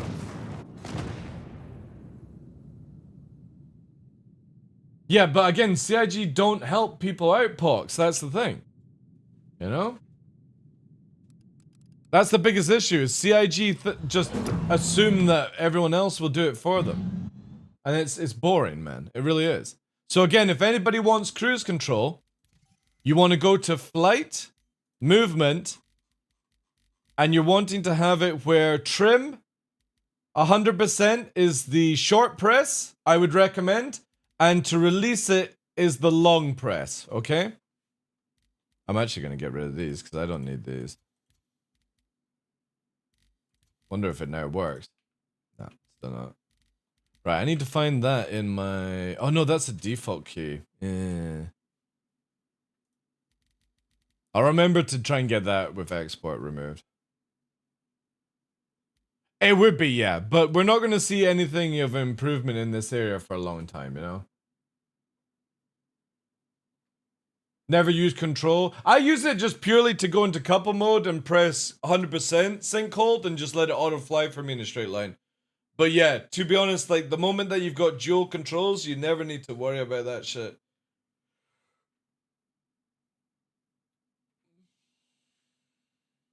Oh, dude, the image is dreadful. Like, this thing is so bad for people. Not only is it fucking cancer, how fast it slides when you're moving your mouse, right? Like, this needs to have like a buffer or something like that, because who the fuck can read it whilst it's scrolling like this? But again, a search, like, this shouldn't even be here. This should not be here. And the basics go through. Oh, by the way, if you're having issues with keybind in 323, click keybind and make sure you don't click the button here, because that clicks the reset button behind it. Click the AD of advanced and that will bring you into the menu. Because when you're in game setting, the reset button only activates over here. It doesn't activate here. So again, you click keybinds, don't hit customization. It'll put you back to game setting. Hit keybinds and then go to the, or you could do it the second way. So, oh, that's actually working now. If it overlaps, basically, just always make sure you hit the advanced part. So again, if you go to keybinds and then you press it and it goes to game setting, just always make sure that you click the AD area, ADV area of it, and that will always take it to it, right? I have note spring on my y-axis and set my dry clutch to the throttles. Oh, dude, dry clutch is good. The thing is though, because I do a lot of low flying sync hold, there's a lot of forward and backwards. And I just don't like, if you see here, for example, with my controls, there's with the clutch, right? It's quite a solid dunk back, and it's like a bit more sticky here. But this, for example, I like this to be a little bit more faster movement, so I don't set the dry clutch too much on that. If I was playing like DCS World and stuff, then it's completely different.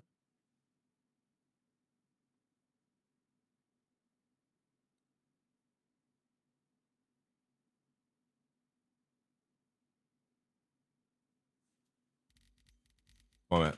This is a fucking absolutely dreadful take here. This is a dreadful take.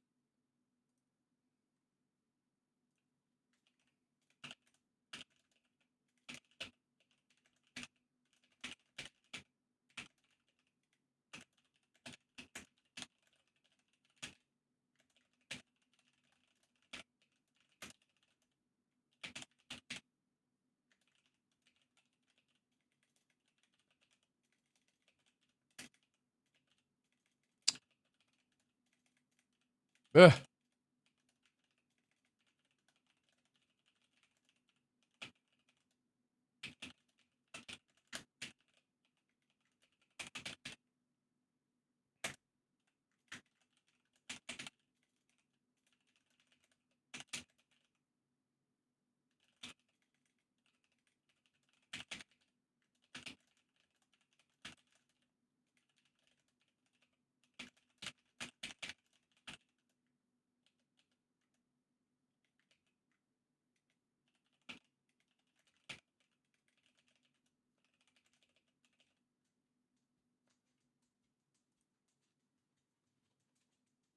My verbals wiggle pretty good. Hmm.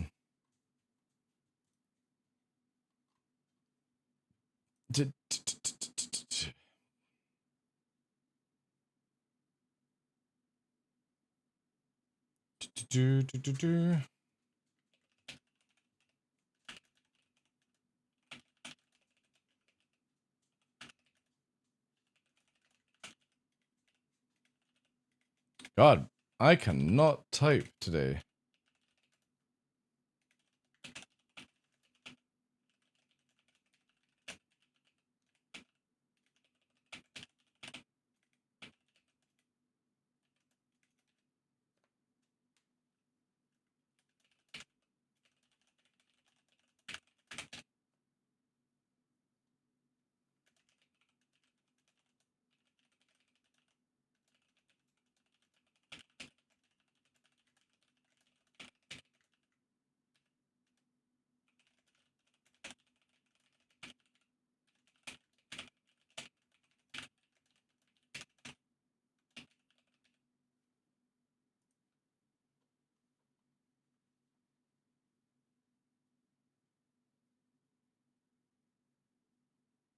Yeah, exactly. Exactly. This is where, again, a lot of people are just fucking uneducated.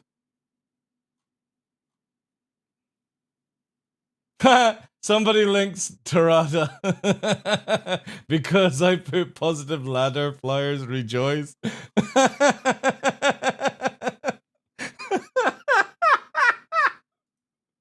Oh, that's funny. That's funny. That's a good one. That's a good one. All right. Anything else anybody needs whilst we're here? Yeah, Verpal is amazing, dude. I got VKB many years ago and I did not enjoy it. It cut my hand, and they broke a lot more. I've had these Verpal Primes now for nearly 2 years and they've never broken. So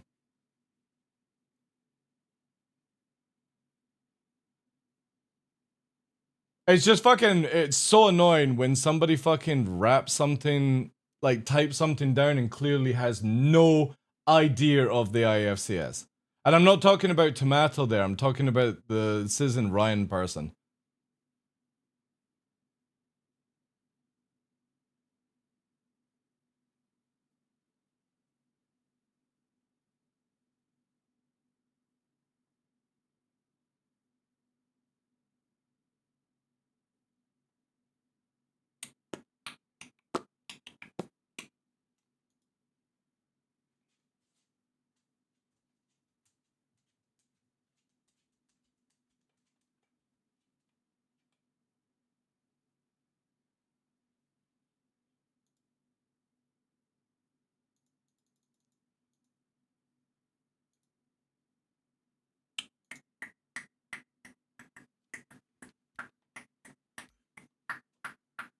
Nothing more?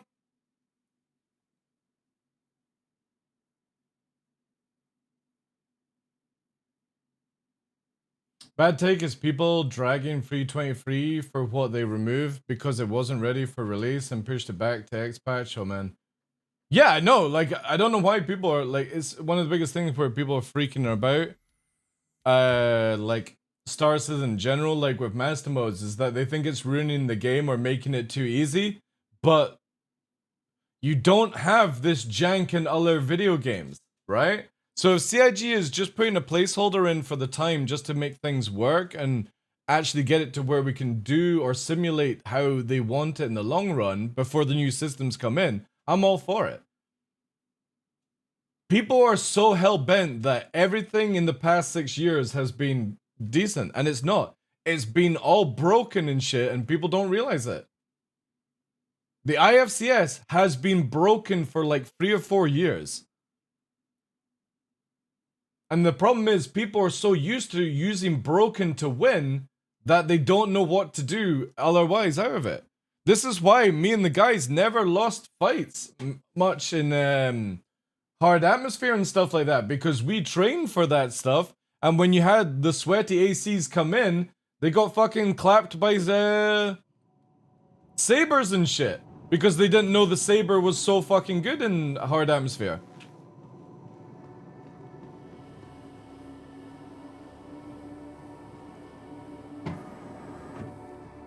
True, Viral, yeah. Again, people think that decouple makes it where you're more skillful. I hate to tell you, but it's faked. You just don't have the 0 to 100% throttle. And I've showcased this many times, even when Ondo was asking, is that I can actually set my throttle or acceleration down to decoupled level and fly around in coupled just like you can in decouple. But people think that they're generally better pilots because they spend all their time in decouple. You're not. I hate to tell you, it's fake. It's just a fake version of de-acceleration. That's it. You get a little bit more control of the ship instead of the couple system kicking in to fucking stop you from crashing and stuff. That's all you get. It doesn't make you better at fucking turning. It doesn't make you better at drifting around corners. It just smoothens it off for you. The only thing decouple does is make it better for aiming, because you're not moving from 0 to 100% in thrust, you're moving around about 0 to 80 to 90% in thrust. So it makes it smooth. Last call for passengers. The shuttle is preparing to depart. Can you compare it to the stability control in cars? Pretty much, yeah. So again, like imagine you're in a very fancy car that has the ability to turn off traction control and stuff like that, right? You're driving around the car, you can go around the corner at super speed, you can hold that corner. If you turn it off, you have to do a bit more manual work, but the car is still doing the work for you. It's not like you're outside pushing the fucking car. It's the same thing with decouple, you know? The car is still doing a shit ton for you. The only way you would ever know is like if you're driving one of these cars that has no computers on board. So we're going back to like the early 50s, 60s and stuff. Racing cars back then had no systems. It was pretty much just janky, hope for the fucking best going around corners. But we're 900 years in the future. You telling me that you disable a few safeties, that it doesn't turn off the whole safety system? Again, press I. Simply go into decouple and press I and see how much flying you're actually doing. You're doing fuck all. You're not flying. It's the ship that's doing it for you. You just have a little bit more control because it's smoother. That's all it is. The IFCS does not govern it. Hopefully in the future when we do get control surfaces, we will be able to do that. Last call for passengers. The shuttle is preparing to depart. Oh no, what the fuck? Please clear the hatch. Alright. Shuttle will be departing. Oh man, this is... Not even sure I even want to do this with how desyncy this is. Providing connections to all major platforms, Crusader Industries is happy to offer free... Yeah, exactly. But what CIG should really do is remove couple and decouple Have a pleasant stay. from the game. Alan, right? Remove couple and decouple, and when you're going faster, you're in couple, when you go slower, you're in decouple. And it automatically adjusts. Enjoying the view? Our recently redesigned... Because again, I can show it in live where we go to Daymar, you fly forward in couple mode, and you do a certain turn and do the same movement in decouple. It's the exact same form of flying. The only time you ever notice the difference with decouple is when you slow down and you get more of a drift. But when you're over SEM speed, they are exactly the same movement in atmosphere. But people think that they're fucking pro because they're constantly in decouple. Because you don't really need to, right? So when you're going fast, you're already in a precision mode where your thrusters don't have that ability to make it smooth, right? You're fighting against things. I like decouple for backstrafing. Well, I hate to tell you, backstrafing's pretty much gone in 323. Like, you can only get up to like half the speed of somebody going forward. To the ASOP vehicle retrieval system. Please visit us again. Welcome. Oh, mouse is already gone. Your vehicle has been delivered to the following location. Please visit us again. Welcome. Might not be able to do this because I've got no mouse.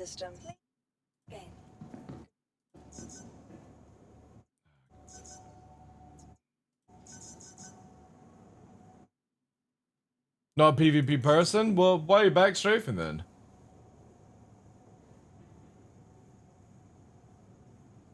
Like, what are you doing in decouple backstrafe?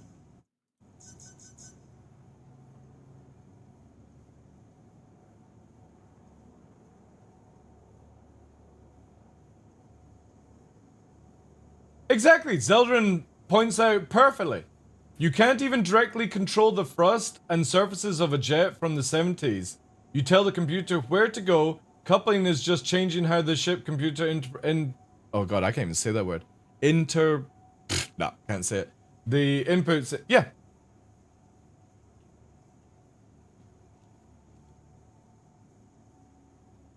Because I'm lazy and I don't want to line up shots? Oh, you're talking about PvE. Well, I hate to tell you, if you do it against the new AI that's coming out in 323, you're going to be in a world of pain. Those things adapt over time. Oh, this is absolutely screwed. The AI now in 323 is insane. So if you wiggle a little bit, they counter your wiggle. If you try to corkscrew, they corkscrew themselves. Welcome. It's really cool. Vehicle retrieval system. Yeah, I'm not going to be able to do this, chat. Right, we're going back to AC. Oh no, I've fully lost it now. God damn it. These are just the basics that I hope CIG can fix very soon. But once we get control surfaces, and the brilliant thing about it is you'll be able to turn off your engines and glide. You'll be able to, like, obviously this is massive copium, but with Maelstrom, if your engine gets shot and turned off, technically you could then still fly and land the ship on the ground by gliding in, which I can't wait to try that because I'm a big fan of gliders. And that's when you actually have control over your ship. But again, with decouple, even though you're getting that smoother movement, the ship is still holding you off from doing certain things.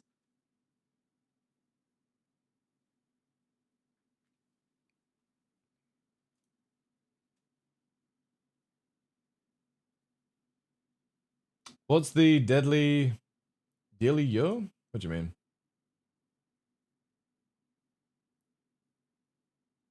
My sci-fi fantasy has always been crash landing. Well, guess what? CIG are actually helping you from doing that.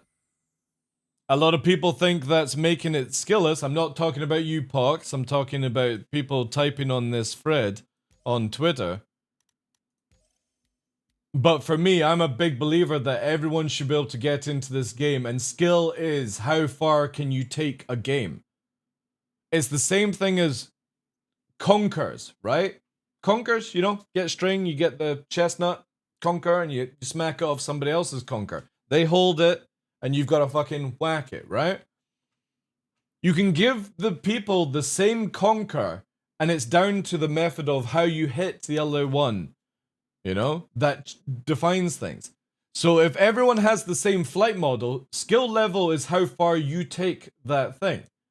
It doesn't make it where the ceiling comes down. It makes it where people are just able to get in and do things. And if you are really, really skillful, you'll do crazier things. I talk about where people, when they're low flying, they don't need to go into the 15-20 range anymore. A lot of people do it. If you watch Zelrin in chat, Zelrin has been low flying a lot with master modes, apart from the random exploding, and is pretty much horizontal in the flight, and it's amazing to watch. But then you can see some people's videos on YouTube where they're in the 20 region, and you don't need to be like this. If you level off, you actually get more vision to do things. But when control surfaces come in, even on a light atmosphere moon, because of how the IFCS dictates this game, where there is only one flight model, there's no flight model for space and a flight model for atmosphere. It isn't like that. So when CIG dampen things down in atmosphere, it affects space. When they affect space, it affects atmosphere. So if they make a system where you can't nose down in atmosphere, it means that every single planet will have this effect, even in light gravity. It just means that your thrusters won't burn out as much because they're not strained as much as heavy atmosphere. But it's my suggestion for the people that have their noses down between the 15 and minus 15 and 20 mark, which is not everyone, by the way. There's a lot of people like Forrest. He will have his nose up now when he's low flying and it looks amazing. More people are starting to adapt with it now. But the people that are using it like that, they have to learn to start bringing their nose up because the auto hovering system will screw you.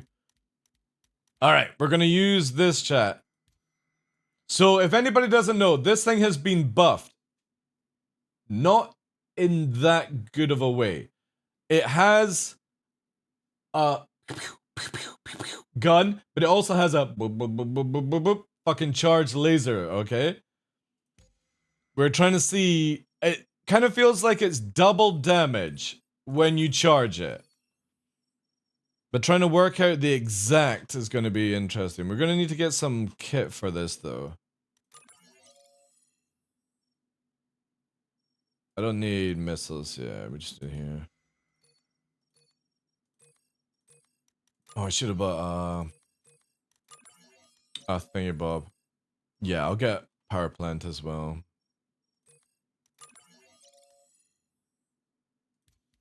We also have weapon regen, which has been buffed up as well.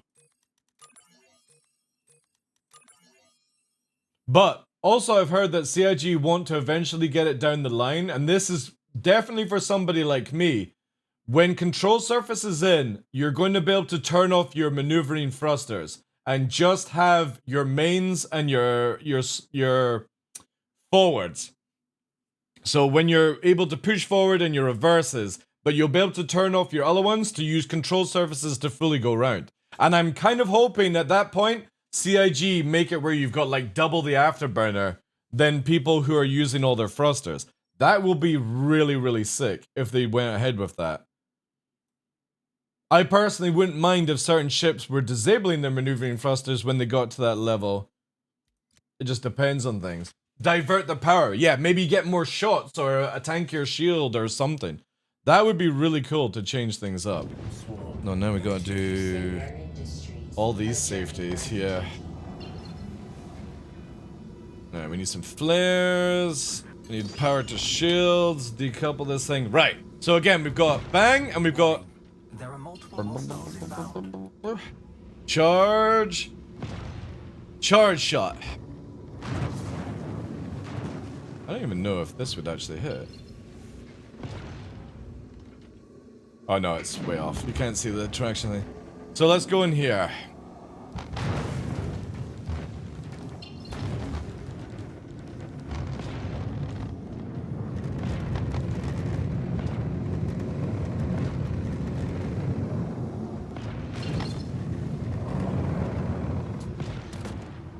Oof, that's satisfying. Right, now let's try charge. Alright, we're gonna have to definitely get closer.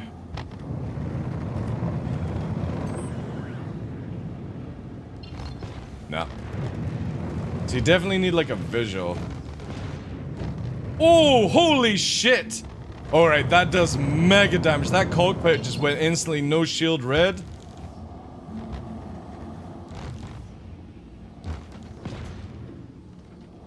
Kind of felt like I missed that shot. Let's bring it slow.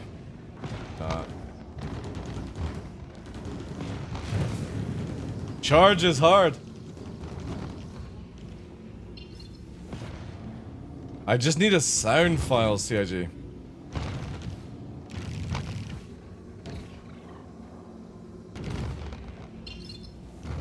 Yeah. I would say for fighters don't bother charging unless you've got like a stable shot. You would just do the normal blap, right? Normal blap, much better.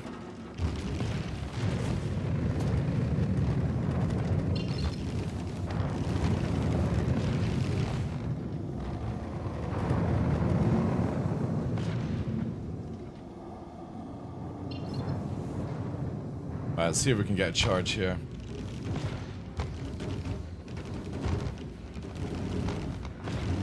God damn it! Yeah, charge on this is definitely difficult for fighters.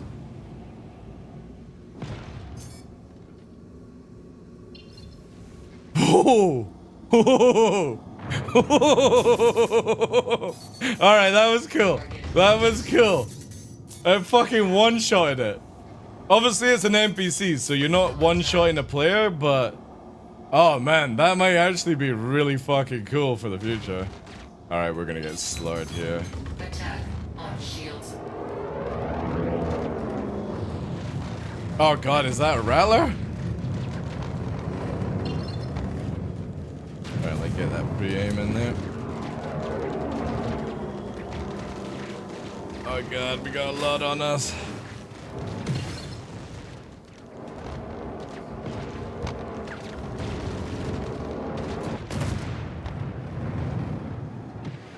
Ooh. Oh, let's do charge on the cuddy. Charge on the cuddy.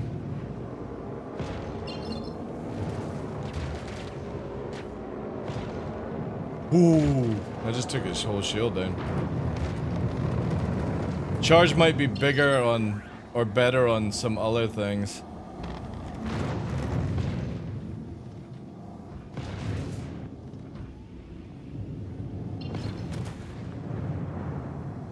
Holy shit! 2 charges kills a cutty? Again, NPCs, so they are a lot squishier than players. That is a lot of damage.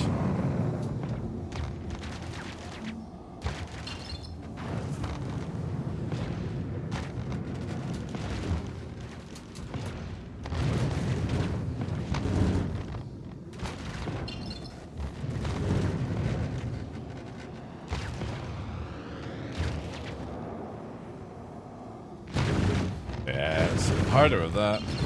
Stop floating from me!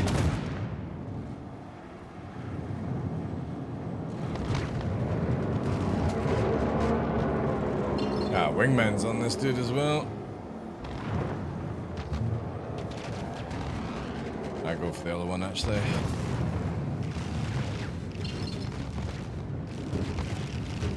Try and get some slugs out on it. There we go. Angry Wasabi is now following. Yo, thanks for the follow, dude. Right, let's see if we can kill this Gladius with a charge. Our wingman is engaged. Let's try and do this. We're gonna go into fucking pigeon view.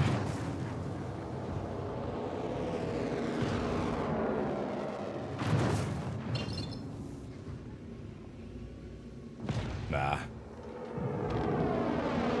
Gonna be too difficult with that view. Let's try this one. Ipsiful is now following. Thanks for all, dude. Charging again. Nah, without like a visual or a sound, it's very difficult to sort of like work out where the shot's gonna be. Oh, the NPC actually did the job. Yeah, that's actually pretty cool. Dear, oh dear, oh dear. Do. Best viewers and followers? Oh my god.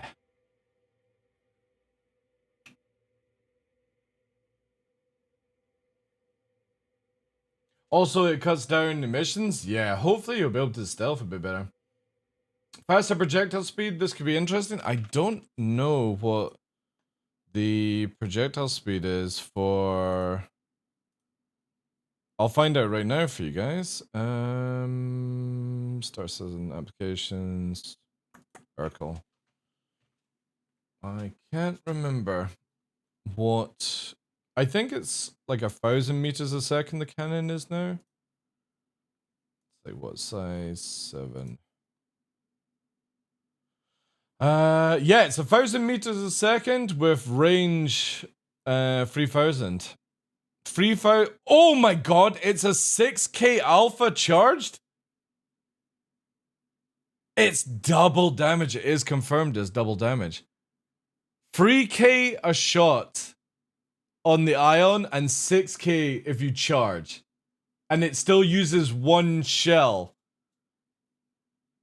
That's insane. That's going to be so good against big ships. So the range is a lot more on the Inferno, but obviously 285 per round.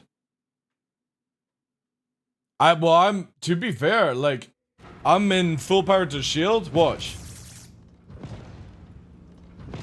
So unless I'm fucking slugging like this, but if I charge, it's auto regenning.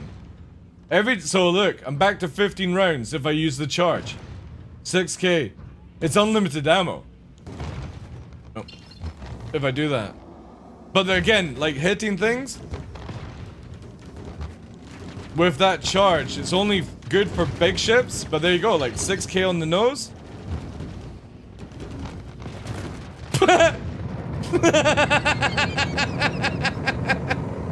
Oh, you wanna nose tank me, bruh? You wanna nose tank me?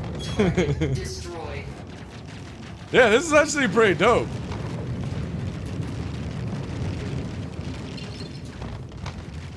However, we're getting absolutely peppered here. I might actually die.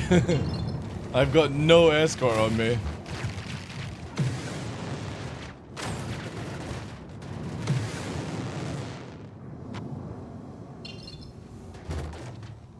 Yeah, we are a little bit screwed here.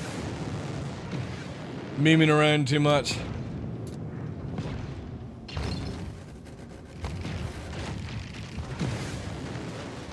Again, we're not meant to be doing this with Ion anyway, but just trying to test the damage.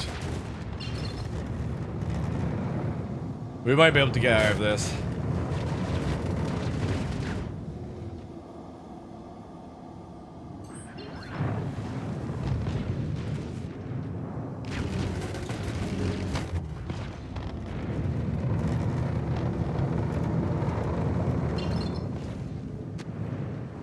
All we need is that shot.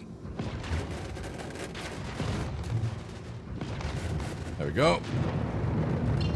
Oh, we're a little red, chat. We're a little red.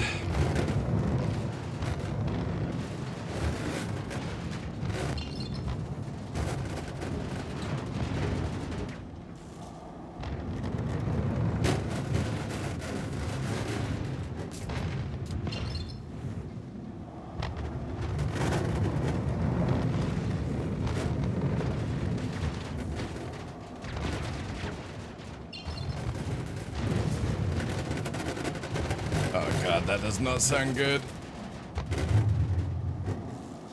What are we getting hit by? Nah. Too much for the poor little Ion. Shards should each 2 to 3 shots. I would imagine it comes down that way, yeah. But that's still really good for dealing with big ships. Is it faster charge? The hardest part with the charge is the fact that you can't tell when you're charged. Alright, we got Inside Star Citizen, chat. Inside Star Citizen.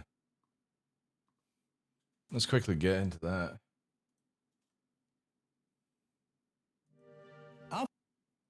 Alright. Alright, guys, this is Inside Star Citizen, the H2O show. Most likely it will be about water, right? Most likely. 3 is just around the corner. And with that, a host of new gameplay and general life in the verse features. But it also includes a variety of technological improvements like Water the bottles. replication layer split, our initial implementation of Vulkan, image upscaling breakthroughs, and the subject of this week's show, changes to the water rendering and simulation system that were first discussed at last year's CitizenCon. So I will say this though. When 323, when I got to play it in Evo Cati, and then we got it to the first wave, the water was very much like rubber jelly, and now it's amazing. So within just the space of like a week and a half, CIG have turned it from looking like rubber or jelly or flubber, whatever you want to call it, and it is looking super good now. And it here doesn't now are lag the out. water wizards themselves to tell us more. You've been doing this for a while now. Why do you think people are so interested in water? In just any scenario is such a focal point. You go to a national park, you go see the rivers and the waterfalls, you're looking up stock photos of anything. It's people focus on the water because it is just so different to kind of anything else you find in nature. Like everything's unique and everything's different, but water is just something else entirely.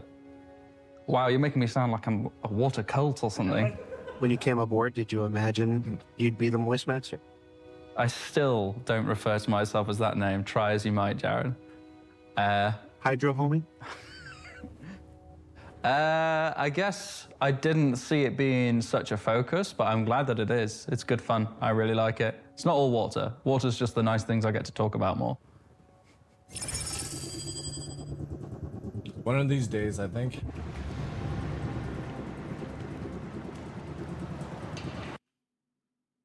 We did this.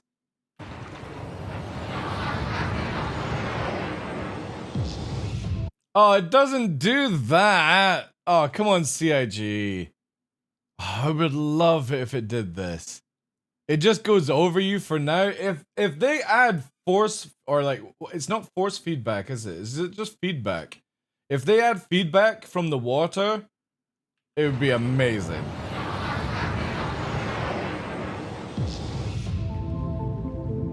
Is it force reaction? Whatever that is. If they add in that, I will be over the moon. What makes water 3D in games? What's different to anything else? And the truth is, you have to work to make it look like water, because what we perceive as a volumetric liquid in real life, in graphics, we break down into different parts.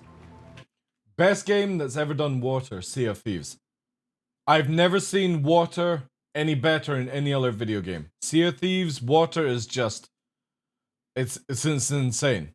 You have the water surface, which is that would be what cool. you see reflecting, yeah. what you can look through, where you see your waves and your foam and so on.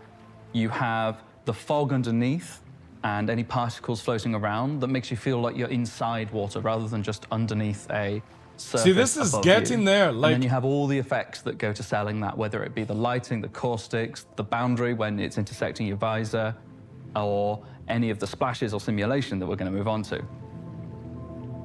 It's getting there. It's really good. What we've been doing with water at SitCon last year, and what we put out into 323 is a few steps ahead of that. So we're going to show you what we've been able to do since. Getting the rendering right was really key to making sure that the sim looks right, because anything that catches your eye and tells you this isn't real is going to stick out far more than any work that we put into the sim. It has to be said that the way we rendered water in the past in Star Citizen was not really up to scratch. So we have spent a lot of time trying to make it a lot more realistic. Water is quite an interesting thing to render. It has a very complex form in its dynamics and the way it animates. Man, when you see it on the CIG engine that we don't get on our servers, it looks so much better. Because right now, this is the map. This is what's annoying me, chat. This is Ellis Green. but it's not the Arena Commander map. It's the fucking planet. They're actually doing this on the planet. Because you don't see the big things hanging around because that's only at the race circuit. So CIG are purposely pissing me off, I think. Because they know that I just want to fly around all this place. And they're just showcasing it what it's like on their Particularly, side. it's very interesting too. In some ways, water is like glass. It's transparent, it refracts and distorts light which passes through That's cool. it. Wow, shit. And it also has a surface Yeah, we don't which even get to reflects play with the this just environment now. around it. I mean, I could go to her.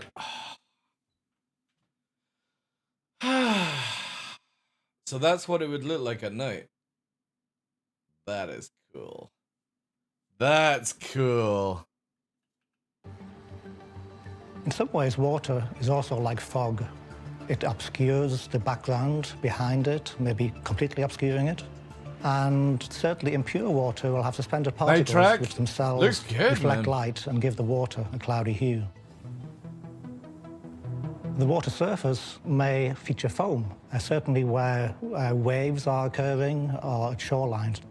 One thing we wanted to do was improve the way we render foam on the ocean surface. This involved having it show detail when viewed close up, and also having it disperse in a very naturalistic way, where the foam breaks apart into small patches. Oh, I like this. Oh, wait, I'm blocking this. I need to... Does this actually allow me to move? Yeah, it does. Look at this. Look at the water actually creating like the wet line here. And the bubbles dissipate. That's One thing really we did to cool. get the details on the close-up views of foam I like that. is photograph a pan of soapy water. This gave us the required detail to project onto the foam surface and give the look we wanted. It's nice to think that all of the foam you see on any ocean in the verse. So the F8 has been nerfed and no personal hangers. Really disappointed. Let's hope they release the X patch quickly. What do you mean about the F8's been nerfed? The F8's not been nerfed. It's actually got a buff. You've now got 4 size 3s and 4 size 2s. How is that a nerf? Is it because you can't go 1337 in a fucking straight line? Is that the nerf? Or is it because you can't fucking dogfight light fighters anymore? Is that the nerf?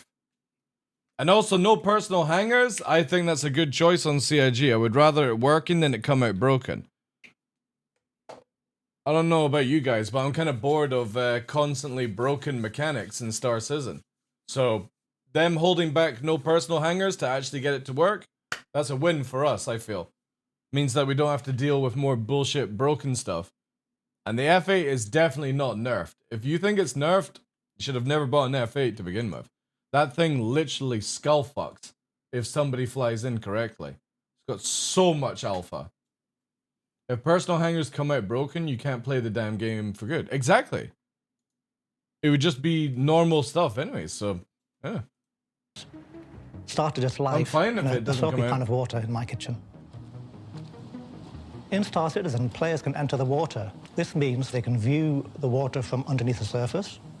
So we spent lots of time making sure underwater views look correct, showing fogging and so on. Similarly, when the player enters the water... Yeah, exactly. The biggest thing for me, Cell, and also Trenchcoat, welcome in, is the community are just blindsided where they expect things to come out when they're announced, right? And for it to come out literally near perfect working. If CIG says that we need more time to get this working because it's a bug, or like there's some major issues, why would anybody want that in the game? Yeah, I've been here for a while as well. I've been here since 2012. But you know what I mean? I don't understand the logical sense of people. If something isn't working and will fuck up the game, why would you want it in the game? I would be like, cool, CIG. It's not working. I can wait a few more months, right? But people are like, no, they've let us down again. It's like, no, they've not. They've been working on it. They're building it. It's just not ready to actually be in. Would you like the servers to be 100% crashing? Because that's obviously how they feel right now. They wanted to get it in, but it's going to explode. It's like SpaceX, right? Imagine you're going to put astronauts in a rocket and somebody turns around and goes, you know what? If we launch this rocket, you guys are pretty much going to explode when you get to like 10,000 feet. You cool to still go in it? Yeah, sign me up for that shit, you know? Exactly. People are freaking out about things for no reason. I personally would rather Free 23 be non-buggy than add another feature that we've not needed for a while. Yeah, I completely agree, Trenchcoat. I'm sick and tired of the little baby bitches that want their cake and then they play the game for a couple of weeks and then they go and play something else. It's just not cool The water anymore. line may cut across the player's visor, and we took a lot of time getting that to render correctly and show as expected. I really think the improvements that have gone into the rendering of the water, especially the surface, the fog, it's leaps and bounds ahead of what was in 3.22. So from rendering, let's move on to surface simulation. Again, I've been testing this a lot. I've not been able to do it with people because trying to get the lobbies to work is a bit of a hassle, but this stuff excites me so much. What we wanted to do was provide some next level visuals to go with all the things that can interact with water. CIG, that's Hurston. Hurston water doesn't work. Don't lie to us on that. In our game. With the nature of the sandbox universe, there's just so many ways you can interact with it. And with all our spaceships and the colossal thrusters and wakes they can throw off, we really wanted to be able to match that with the water rendering. The way we decided to approach this, instead that looks so good of with the having Valkyrie. a square that follows the camera, like many games do, of water simulation, we wanted to have something more powerful than this. We wanted you to be able to stand at the top of a mountain and watch a ship fly across a lake underneath, drawing the wake behind it. That's so cool. And you wouldn't get that with a fixed square around the camera. So the approach we took was something called region-based surface simulation. This allows us to allocate areas where we need to be simulating and propagating water waves at any given moment, regardless of where the camera is. We can allocate and... Man, please, CIG, can you fix the servers so I can go and do this shit in the PU? Because you just randomly explode just now. Have you ever played, I have no idea how to correctly say your name, so I'm just going to go YPS, or YP Sinful, sorry. Have you ever played Sea of Thieves? That probably has the best water in any video game I've ever seen. Yo, Void Dude, how you doing, Chief? But there have been a few games that do water really well, but to simulate it on this level for Star Citizen is mind-blowing how good it is. And again, a week or two ago, the water was dreadful, by the way, guys. It was like Flubber the movie. Whenever you went across the water, it just bounced like jelly. And this dude here in the past week has fixed it all. And when you go and do it in Arena Commander, it's absolutely amazing. Try and check out a video of Sea of Thieves water. Because whenever you play Sea of Thieves, the water is one of the best simulated water you will ever see. It makes you bob up and down when you're on the surface. It splashes over the body of the boat. It's just really good. And then obviously the boat itself bobs up and down. Batman Arkham, I've not played it. But yeah, I'm not a fan of water in real life. Like I like rivers and streams and stuff like that, but I've been having a lot of fun with Star Citizen so far by just testing out the water's limitations. And deallocate these as we need, and we can have a pool of them of any size depending on the spec of your PC. You can actually change the maximum allowed. But I hope what they can do is take this options. technology to make it where like you're kicking up dust on planets, like snow, for example. If somebody's going along the snow, I want to see this stuff. Anybody remember Firefox with the 80s movie? I think it's the 70s. Maybe it was even 60s. Firefox with Clint Eastwood. I think it's 70s. And he steals the Russian MiG, right? Whenever he's flying across the land, low flying in the water, that's what I would love from Star Citizen. To be blasting at that speed with the snow kicking up, but for it to actually do damage. So you could have a low flyer in Star Citizen, low flying in fast over an outpost, and the snow actually throws people away. Like, force feeds them back in so you can drop off your troops behind it. I would love for water, snow, sand to be used as a weapon. On medium setting, you can have 32 regions simulated at the same time. You can even go to a very high setting, which would give you as many as 128. To choose the best regions, we try to have the closest I've been running this on and medium. the most important ones show up. Yeah, so you know the EVA mechanics now where we can like fly basically with our legs out. I hope that we get this as like a wingsuit for atmosphere, but also I would like to, like you're saying, being able to swim as well. CIG really need to get in the swimming mechanic. Was it 82 for Firefox? I could have sworn it was the 70s. 82, there we go. That's the year I was born. But yeah, I really hope that we get swimming and the ability to like atmosphere wingsuit or something. And call the other will be ones. really The fact cool. that we sort it by the number of And CIG, let me just have this planet. interaction and how strong they are. Holy shit. Oh wow. That's a Means lot that going only on. the most important ones will be shown on screen, which helps because having a little interaction right in front of you could be useful, but it might not be visible when there's a very big ship going right by and creating a huge wave. Sounds like you've built a very efficient system then. We've tried to build a very efficient system. I think it works really well. In order to interact with things... Oh shit, I'm gonna have to try that. 890 in the shallow water, launching fighters off it. that are in the water, we first need to know that they are there.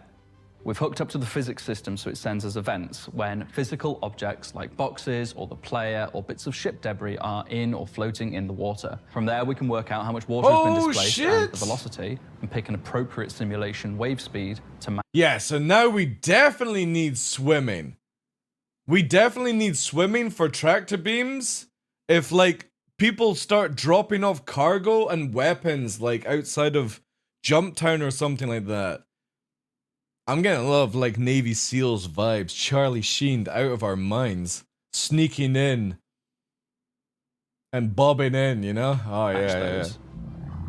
From there we can apply forces to different I've not even pixels of tried each this, sim but to be region, fair, I've not been which able then to propagate as we update that region over time. A little bit as well as goofy, responding but to physical objects in the water, we can also hook this up to other input types. For example, we could have a ship falling into water, creating a huge displacement. But not dying. But we can also have footsteps near the beach.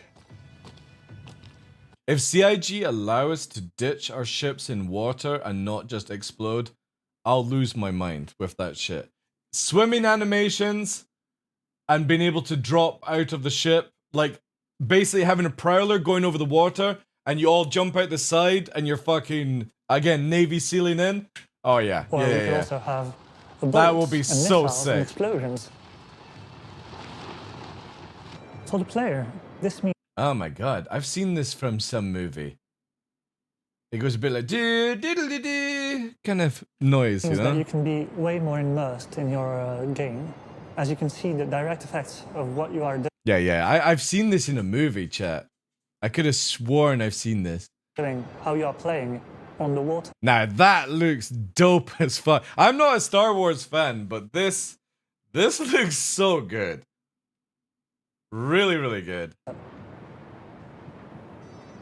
We wanted to be able to create the best visual impact we could without having an impact on your bandwidth and server performance, etc. Yeah, I think the EVA thrusters could work as like aqua thrusters. What the fuck do you call it? To move around in the water fast? Aqua thrusters, right? Aqua props, turbos, something like that. But yeah. You could just make it where it fucking like pushes you around. If it's able to fucking slow you down from jumping out of ship at 1,000 meters a second, it could easily fucking propel you in water, I would imagine. You know? Especially as we move into Star Trek? No. Stargate? No. This definitely like with an X, go and give it to you. You know? Triple X. That was the movie. bigger and bigger player counts. So our water simulation is done on the client and is visual only, and I think that way we get the best possible result out of it. All of the information that we get from the different systems is then Done on the client. without having an impact on your bandwidth and server performance, etc., especially as we move into bigger and bigger player counts. So our water simulation is done on the client and is visual only, and I think that way we get the best possible result out of it. So we're not going to get to where it force feed then? Is then packaged and sent to the water buffer. Yeah, so if it's client side and it's visuals, it means that somebody might see it differently to you, just slightly different. But it also means that they can't make it where it, like, you could fly across a beach and knock people over and stuff. Yeah, it looks cool but does nothing. Maybe in whatever years they make it where it can actually add feedback. Tying this all together is the water buffer.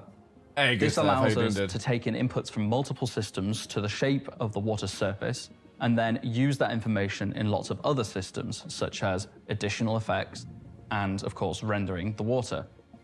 Each patch of ocean is able to render with both the water buffer on and off. If it is off, it simply shows the ocean waves according to where it is on the... See, I think this is where we're getting the shadow issue just now in PTU, where it's not changing over as fast as this. Planet. If it is on, it first populates the water buffer region with the wave data in that patch. We then add in any simulation data or data from other inputs. Then when we come... He looks like a painter? Wow, he's painting water art for us. To render the ocean patch. It's too heavy on the server, buffer, where we have the total added together result of both the original ocean waves, the simulation, and any other He's inputs. like the Bob Ross of copy water the simulation for Star Citizen. we build a mesh that covers parts of the water buffer that He's we're going to write Aquaman. into. The UV coordinates of each vertex in that mesh point to a specific part of the region atlas. This allows us to read specific parts of simulations and input them to other parts of the water buffer, and it allows us to do it in just one draw call. Having the water buffer set up like this to receive multiple inputs leaves the door open for implementing multiple types of simulation going forward. For example, beach crest waves could be input into this system. This means as well that any other system nearby can look up to see where the waves are and see how high the water is. We use this to drive a number of different effects.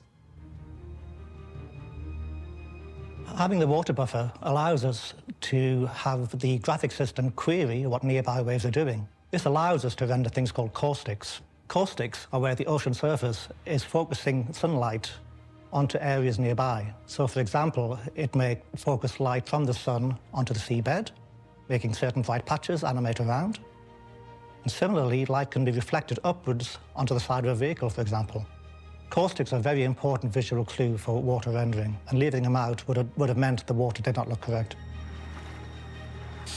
Holy shit. Well, that was a look into all the work that went into the water in 3.23. The whole thing is pretty sweet. I'm really happy with how it looks. The team has done a fantastic job. Planet Tech have got some really exciting things coming. I'm really, really excited to dive back into the planets. Yeah, because this guy wants to start doing the canyons and the caves that we can fly in and all these things.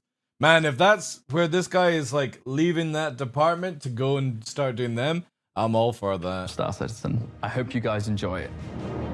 Because he did the one at Microtech and all the other places. And they're a lot of fun. So what we learned this week?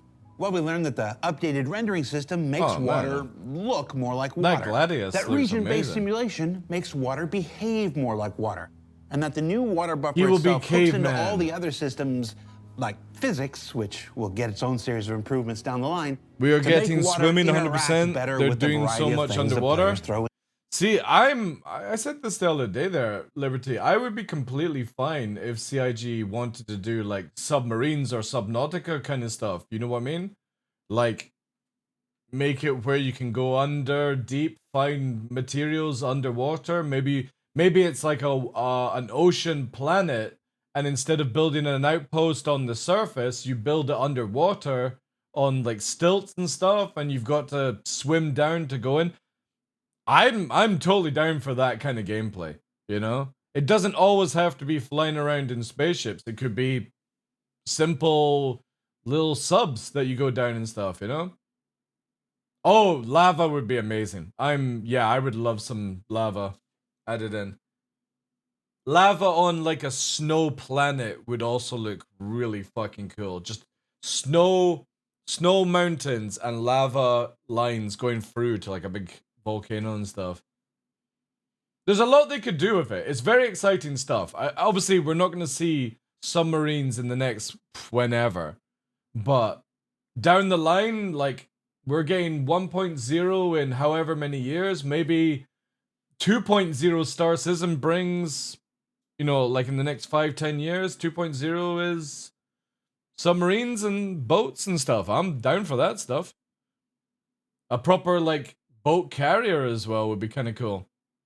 Whole lava planet, it would be sick.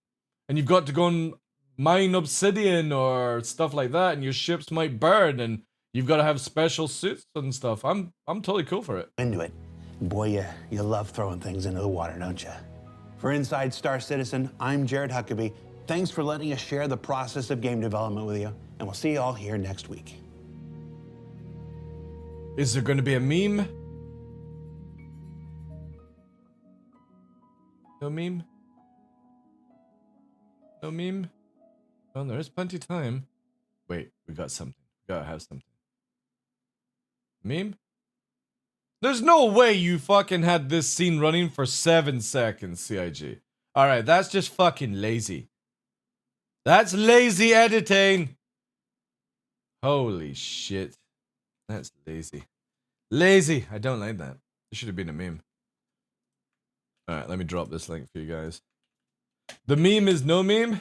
The meme is that you waited. I know, I'm disappointed. I'm disappointed, chat.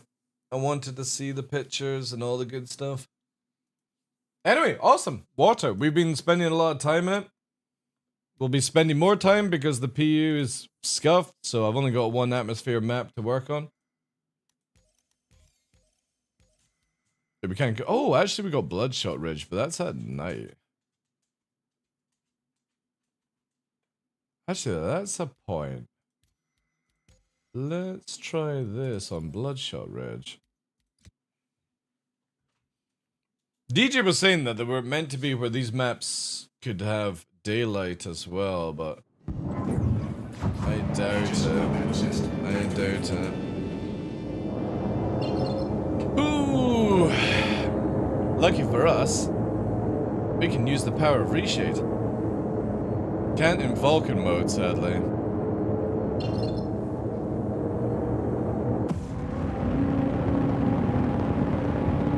Does Microtech still get water on the canopy? Oh wow, it's actually a lot more toned down. That's actually really good for that one.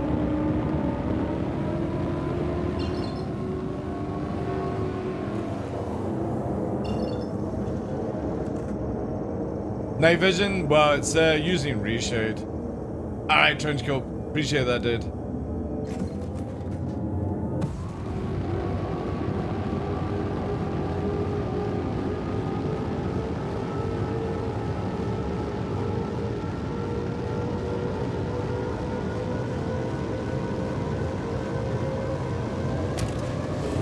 Interesting. We were fucking miles away from any wall when we did that. You can see, huh? Hey, look at this. What fucking hell did I actually hit? Unless that thing sticks out. Might stick out. Let's try that. One day. That hill? Yeah, but maybe it's the texture of it. It's like, so we don't get depth markers here, but could be around somewhere here, it looked like.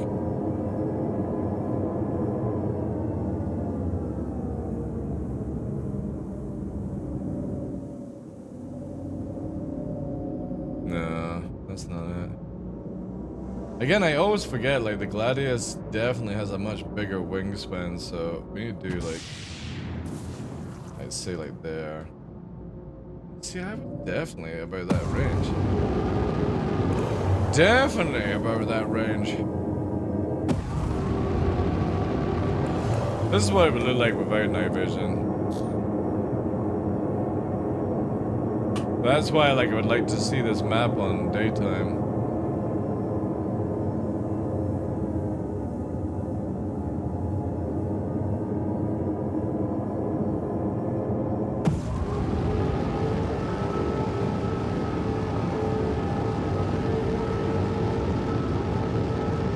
It's still pushing 400.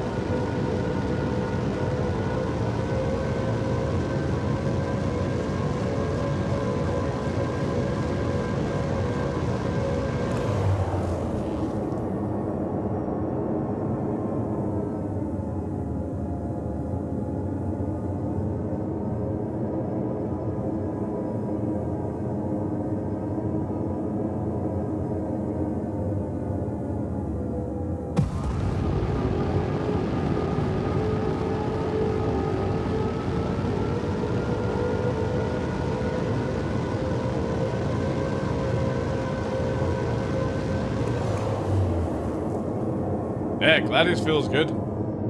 Feels so much better.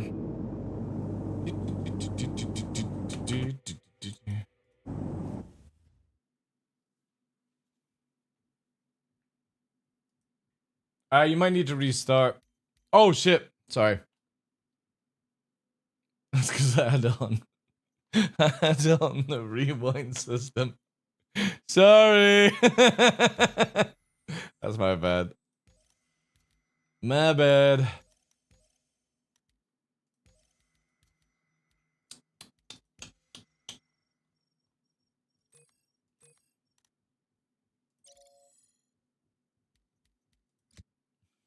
Cheeky, I know. Yeah, that's my bad.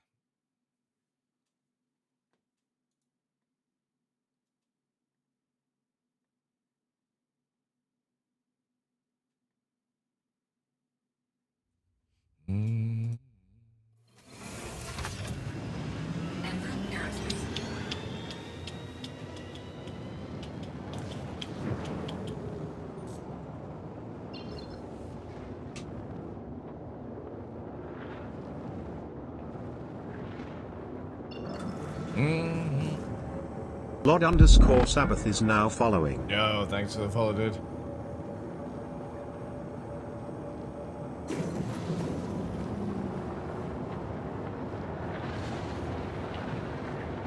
See what I mean with the shadows change. So I'm wondering if that's see there it goes lighter. That this is the rendering system not knowing what to do. Or it's just this place has really weird shadows. That's all. Also, this is now lagging, which is interesting.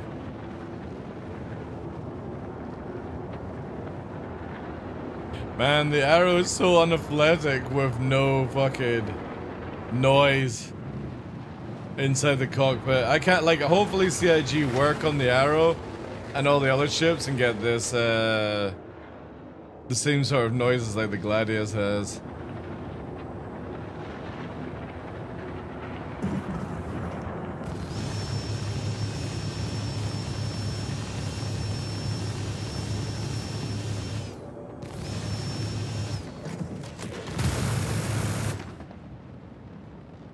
Okay, cool. It actually does render quite far.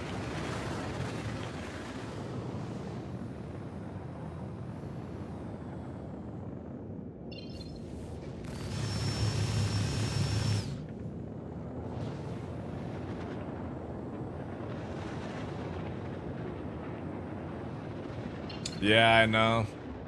Arrow feels so unathletic because of that. But hopefully we'll get more in it.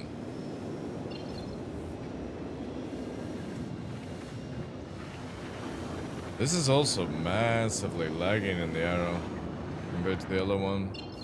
Frames are going nuts.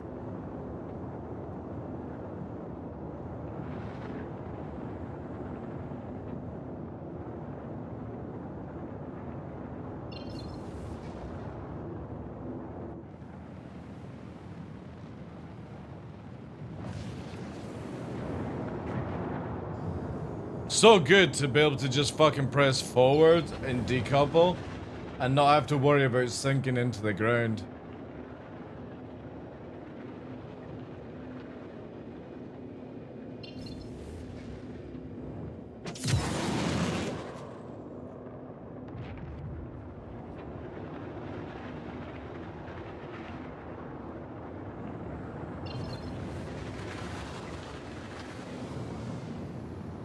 we have ignites.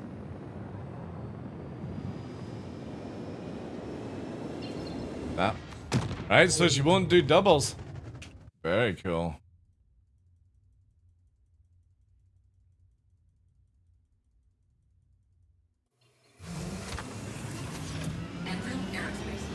They didn't talk about if we can wash ourselves in water. I think once we get the poop mechanic in, you might be able to go and play with the water. Who knows? I've already been like moaning about it to CIG, Denny. Because when you, like right now, we're over Mach 1, you don't get water on the canopy if you're over like 79, 80 meters a second. So basically you should be getting water on canopies, even surface spray, like around this speed, which is about the speed that you need to launch from a carrier in real life. But when we're pushing near Mach 1 right now, there should be no water on it. It should look like this, basically. But with the canopy down. CIG really need to sort this. It's very bad. But yeah, this zone is actually lagging for me now.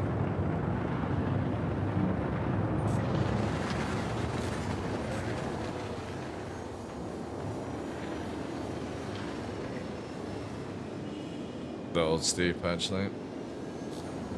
Little too steep, sorry. I don't know if it'll be ready for 323 because I don't know who at CIG to speak to for it.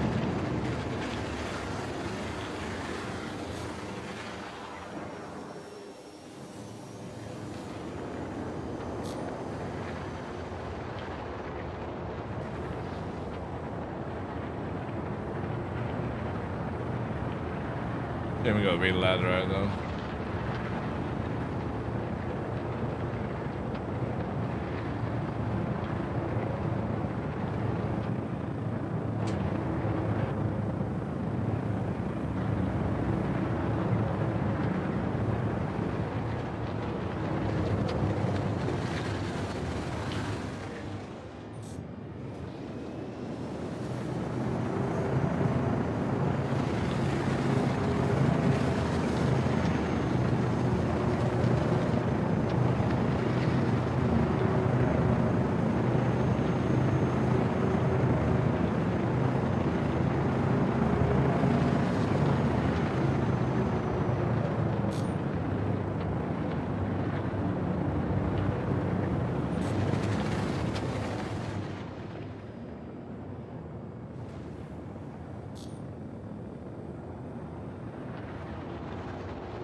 Still over yawing a bit too much.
If it just wouldn't lag, we could do such cooler shit.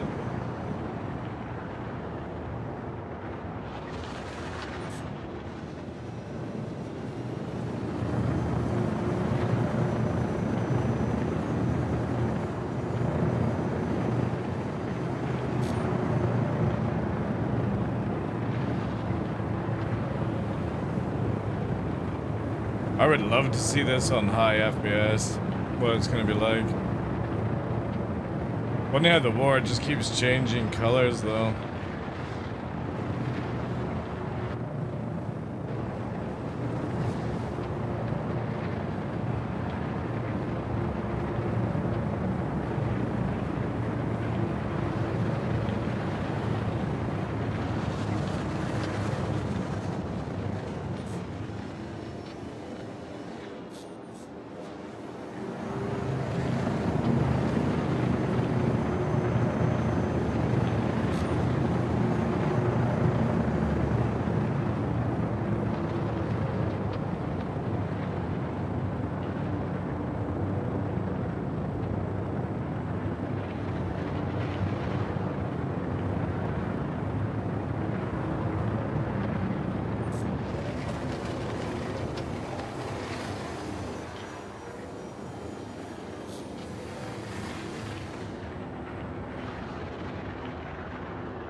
Don't worry, he's forgiving to the war. What do you mean? The water isn't as forgiving as space, that's true. It's fucking awesome, like... If they could just fix a few of the issues, it's such a joy to fly over. Because the reflections are so much better.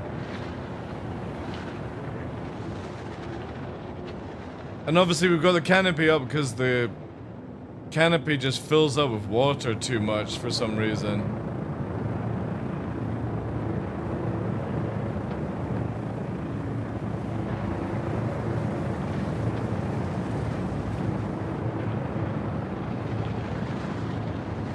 And if it didn't lag, obviously, it would be nice.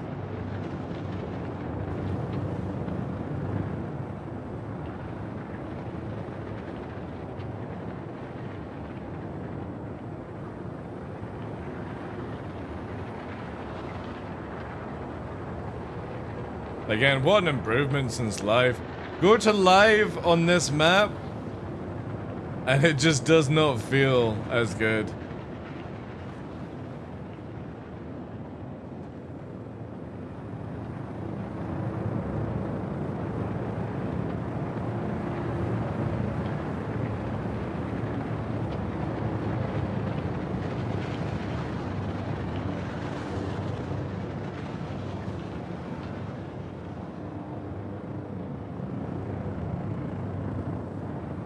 I mean, don't get me wrong, new war visuals are pretty epic.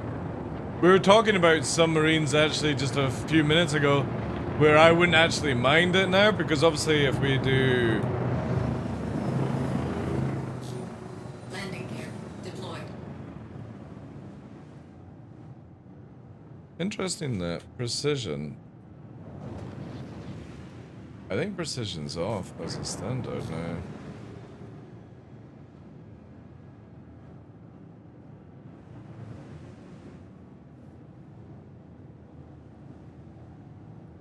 So if you do here, for example, Engines offline. you tried ejecting over what? We've dropped, been dropped out of an A2 on top of a bomb, Nox, and it was quite enjoyable. However, you do die from water impact or hitting the ground, basically. But you know what I mean? Like, CIG could really start getting into the depths of this game. Obviously, it's goofy that we're running down just now. But I would be totally cool for some, you know, underwater kind of like harpoon kind of gameplay. I don't like this. I'm very against this, to be honest. I don't like that gameplay. But the sound does sound cool. But I wouldn't mind like harpoon sort of pistols, and you've got to like start sneaking around the water.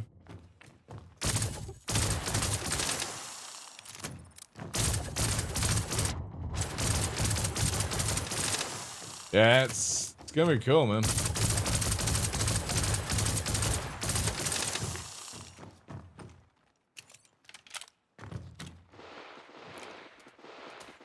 This gun doesn't have,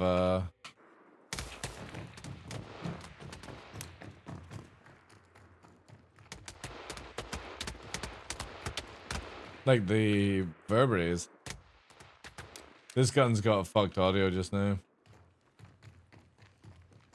Yeah, well again, Subnautica Planet, or just like able to build a base in the water. I think it'd be sick, man.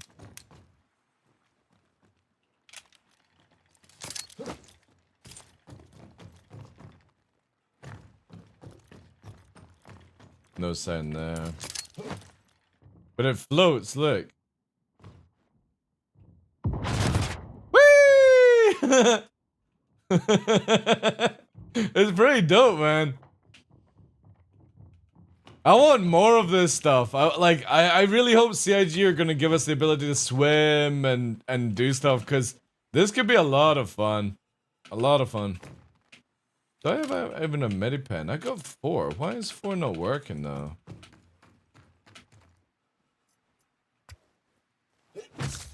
Has CIG changed the... Oh shit, there's my knife.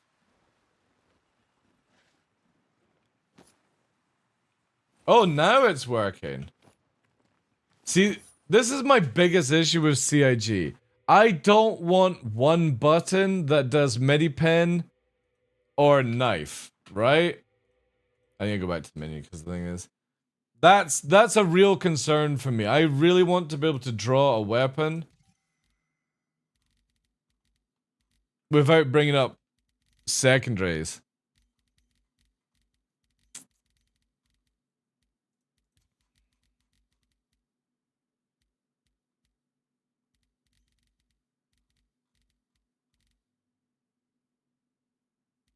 Yeah, see, why does medical come up on melee?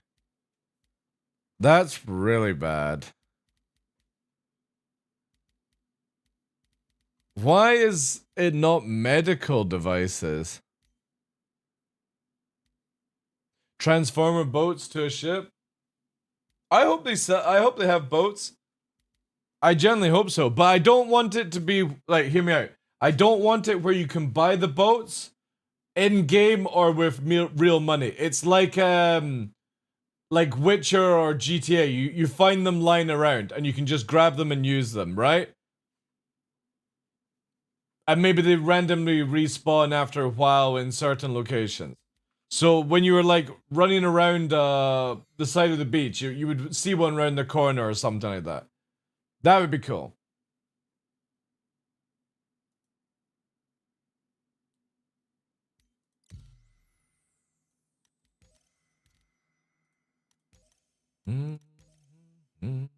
Is there only one? Yeah.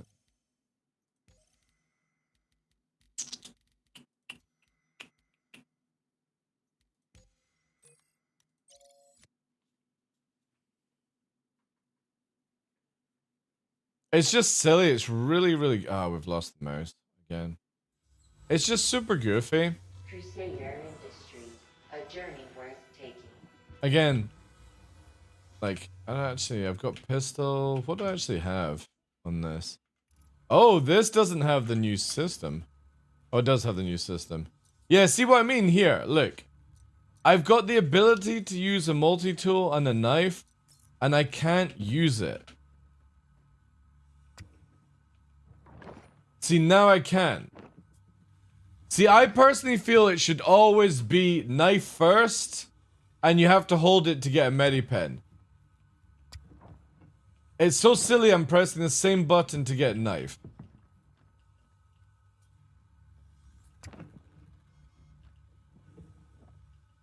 And then you have to press G to fucking get the multi-tool. I just don't understand why CIG are going for such small keybinds.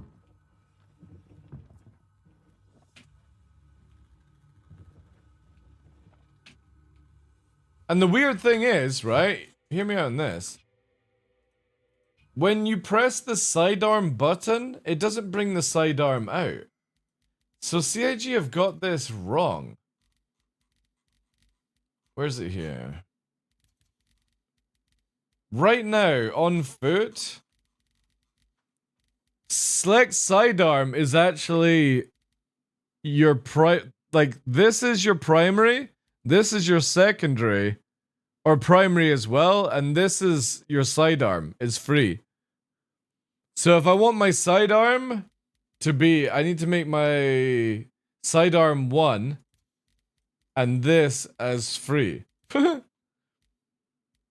It's just fucking so stupid.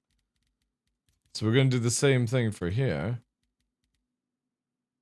Because this is when you're in EVA. I think that's what's gonna happen. It's super bad. I don't understand why they thought this was good.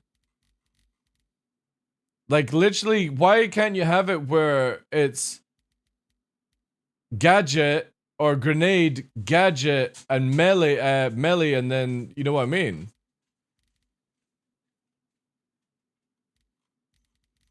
In the days of Doom, 1 was always the weakest. I just always like your sidearm as that kind of thing, you know?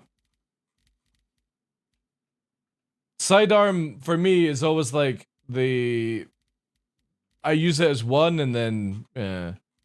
I mean, I get it like maybe different way around, but like for example, this would be 1. This needs to be free again. I get it, like you could have it that way, but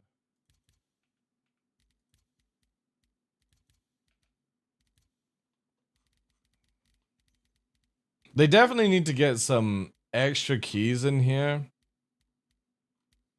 I feel.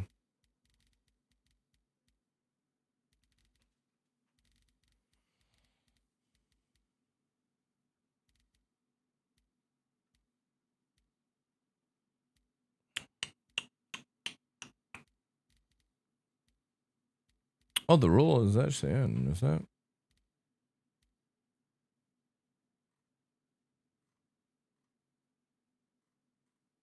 Hmm. See what I mean? Like it's got these keys here, like medical pen injector, just They definitely need to like move it from stuff.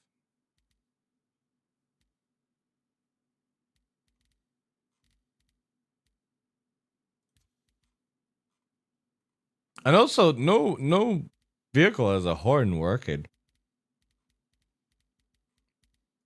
What would be H? Oh, it's decoys. Interesting.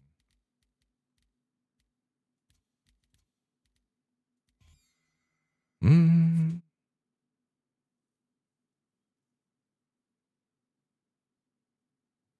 Cool would be to find damaged one and you can repair them or craft them. Yeah, exactly. Just don't make it where you can buy it in game.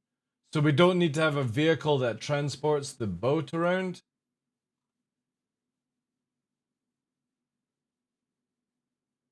Just make it where you find them. No skins, no cash up, just a boat that like 5 or 6 people can jump into, and that's it. Nothing more than that. And that would be cool. Like you just have them spawning on the beach of some places, near outposts. Just make it where people can grab them all. I mean, isn't that how it is in like games like Rust? I don't think in Rust you build the boats, you have to sort of like steal them basically. But that would give something cool for the water. I think we're kind of like out of the testing range for today. There's CIG are scheduling up a patch.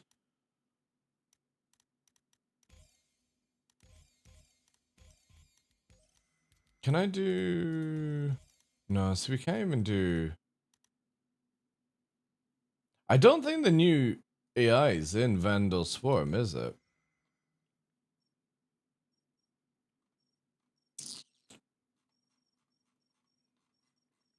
I'm actually interested what a solo Scorp is like.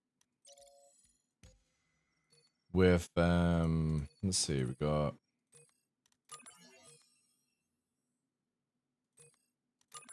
only 1 shield, 2 power plants. I'm gonna treat this like it's an Star. Is it Antares? Yeah, Antares.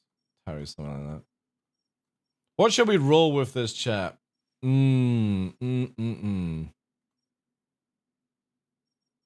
kind of feel attritions. The biggest damaging laser repeater. This is where we're gonna test it. Shortest range.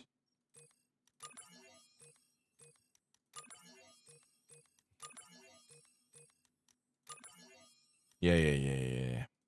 No idea what the Vandal are like. Let's do it on security post. Endless Vandal Swarm. Let's see what this is. Fly F8C. I've been flying it quite a bit, but the F8C actually is very boring. It needs like a wingman to be effective. Vandal Swarm. Space Industries. Enjoy the ride. Enjoy the ride. Oh, this actually doesn't have a turret. Oh no, I don't have a mouse. Shit, I'm not gonna be able to see my shield. Ah! And they instantly go for the... Oh my god, holy shit, they are not holding back. Oh god, they are definitely not wanting. Also, yeah, there's the pip there. So we get 20 shots, that's actually pretty good. Let's try and help out Warlord before he gets shit canned. Ooh.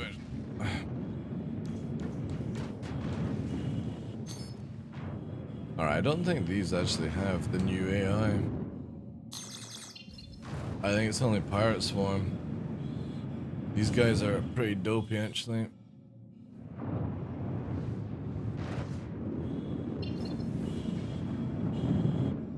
Oh, we do have Vixen, yeah.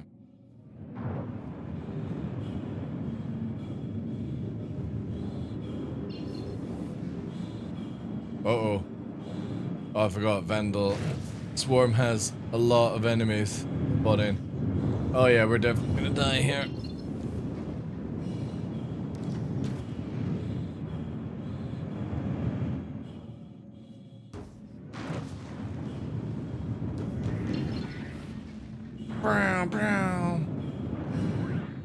I can't even see my shield. 2 MFD, joy.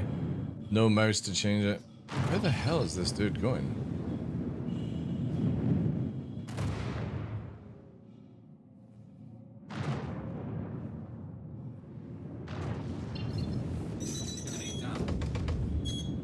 Ooh.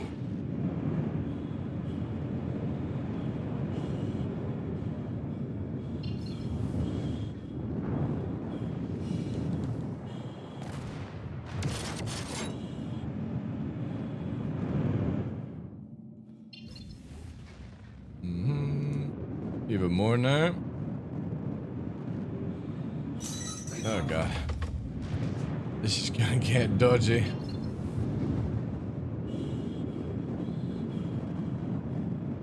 Hey Skyborn, how you doing, dude?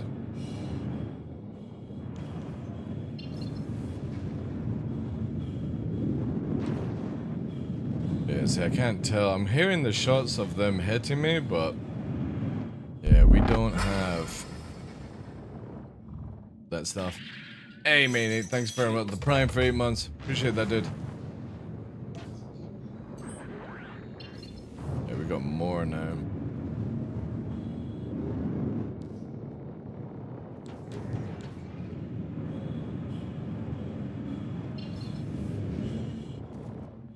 Yeah, the moment you get on target, though, with these things, these slap. These are good for, the Scorpius. Without a gunner enemy.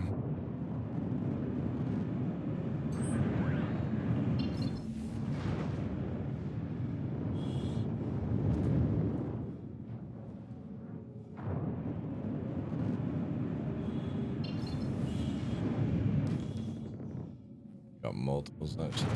Yeah. The funny thing is they're not really like paying attention to me too much. Oh yeah, actually on that one we didn't connect at all.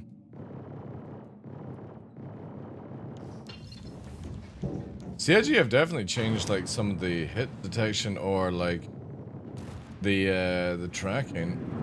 Definitely feels a bit off.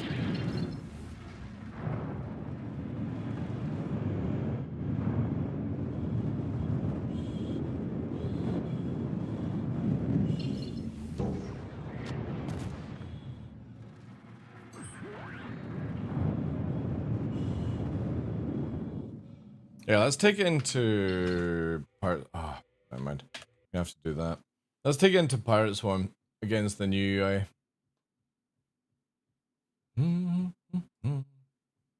Maybe try an FL build as well in it. That might be pretty slappy. Also, we could try an F8 with full FLs. See what that. Oh no, wait. Yeah, no, we can. It would only be if we were doing the Mark II. We would need the Omniskis for the size 4s.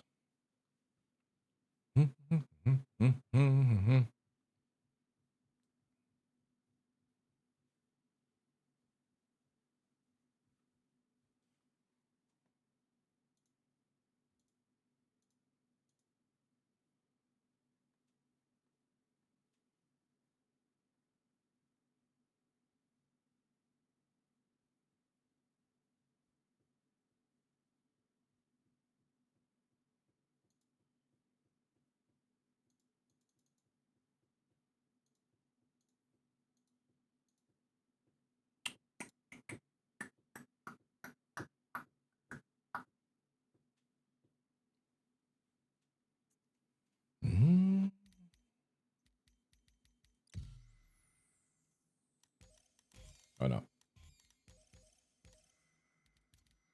Alright, let's do cannons. Cannons. What should we use? Yeah. Should we try... I actually want to try this. Let's try the Mark II. And we're going to use Omniskis for this.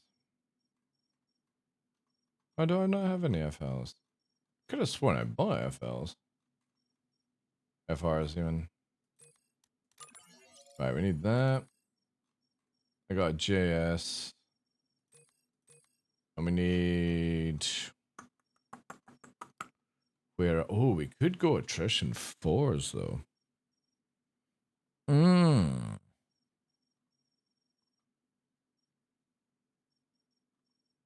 No, let's try Omniskis. Let's go for absolute slap.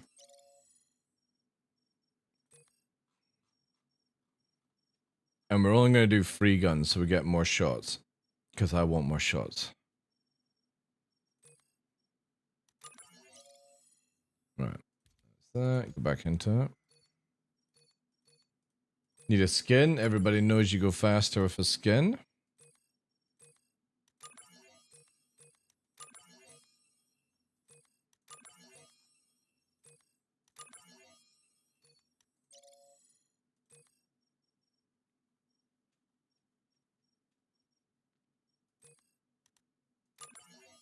Yeah, this is gonna be... This might be good.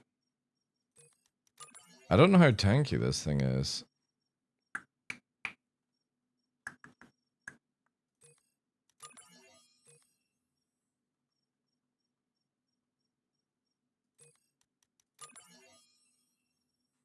Alright. Free guns, free cannons, long range. Let's try this. Will there be a wipe in 323? I would imagine, yeah. There will be. It makes sense to do it. Personally.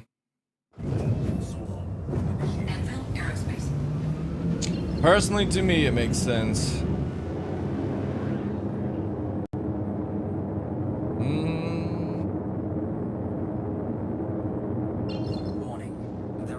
Let's do staggered fire as well. We got 10 shots, so let's try this out.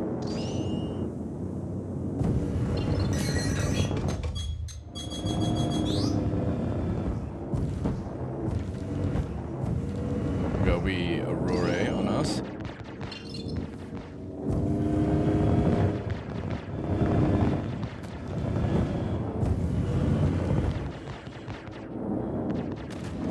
Okay, that's nice. Then we get Ree.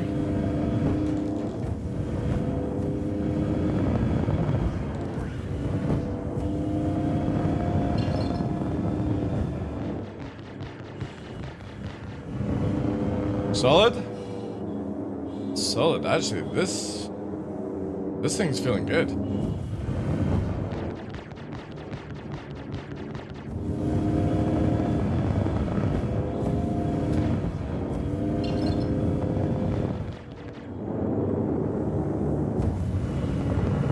Yeah, this is nice. Holy shit. I do like. Pew, pew, pew, pew, pew, pew, pew, pew, pew.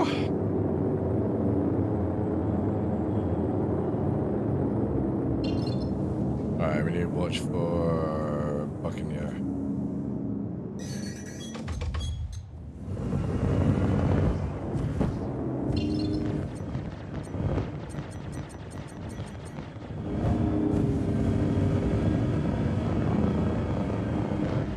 Shields hit.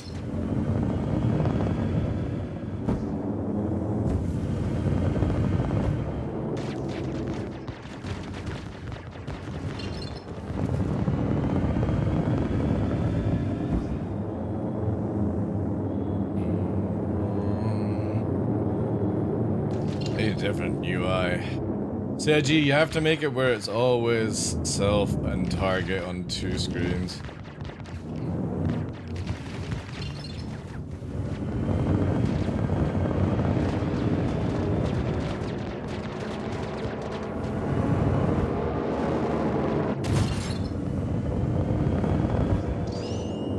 Do I actually have mouse? Oh, I do have mouse. Fuck yeah.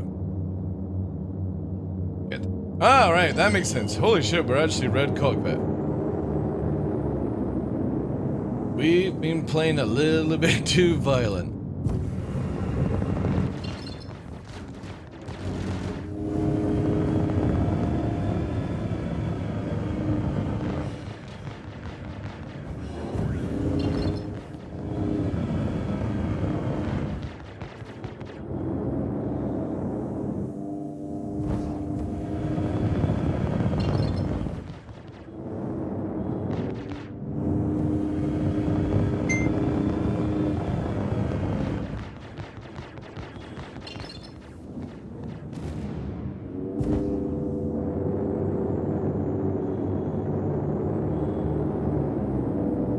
Can I go for that wrench? Yeah, I like this actually. This feels good. This feels good. Release the hounds.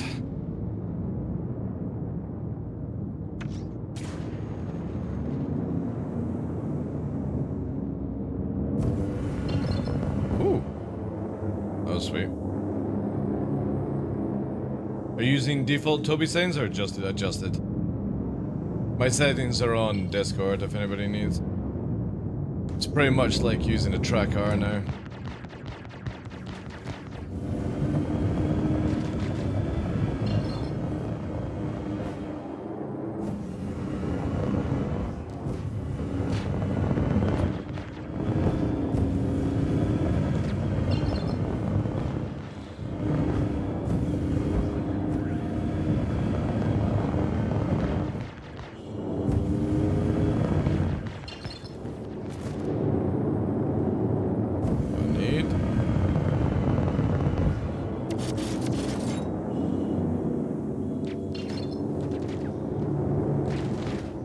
Oof.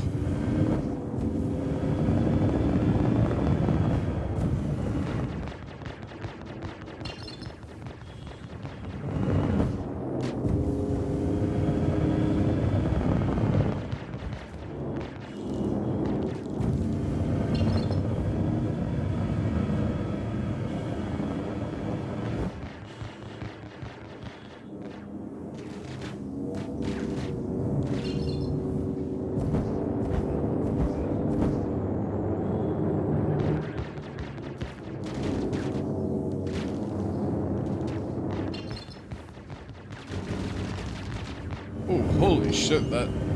Something just tore my shields asunder.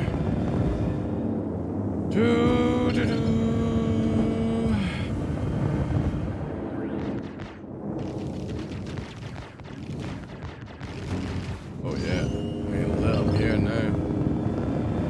Shield down. I know it's down. Help!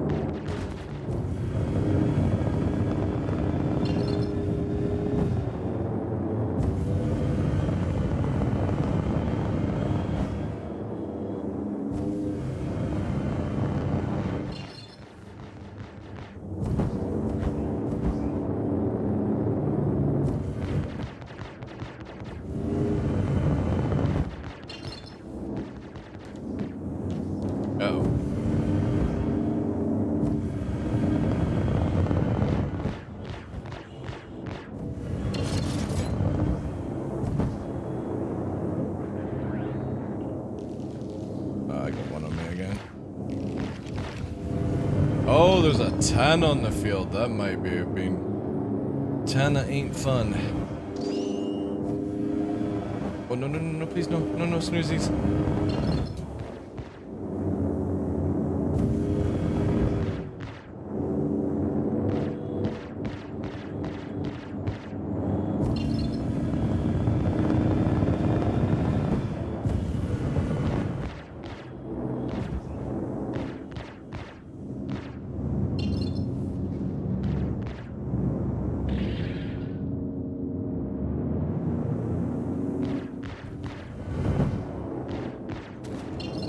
Yeah, I'm loving this. The Mark II feels really good.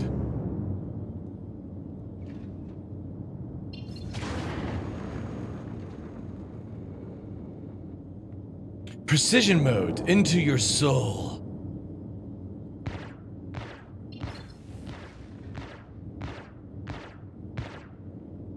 Precision mode. Yeah, that feels good. That feels very, very fucking good. With the Omnisci cannons. I would like to try it with FLs, but you can't get size 4 FLs. But thinking about it, if you replaced the 4s with size 3 for like the F7A version, you would have 6 size 3 FLs with a lot more shots because you're dropping down a weapon size. That actually might be a very good anti-fighter sort of cannon setup. Oh, so much to test yet. Just need a few things to work. They're putting a patch out later on today as well, which is awesome. Remember, guys, there is a giveaway on Discord. I have not mentioned that in like 18 days. I do apologize. I completely forgot about that. But underneath the official area, you can get the roles for the giveaway. We only got 31 people involved. That's because I've not been mentioning it. So plenty ways to win that one. Or more chances, I should say. Anywho, I'm going to call it there because I'm going to go and get some dinner. I'm going to let the dogs out and do some stuff. But yeah, we'll be back tomorrow. I don't know if I'm going to be going on the camping trip with Nova. Direwolf2_3 is now following. Yo, thanks for the follow, dude. Because purely,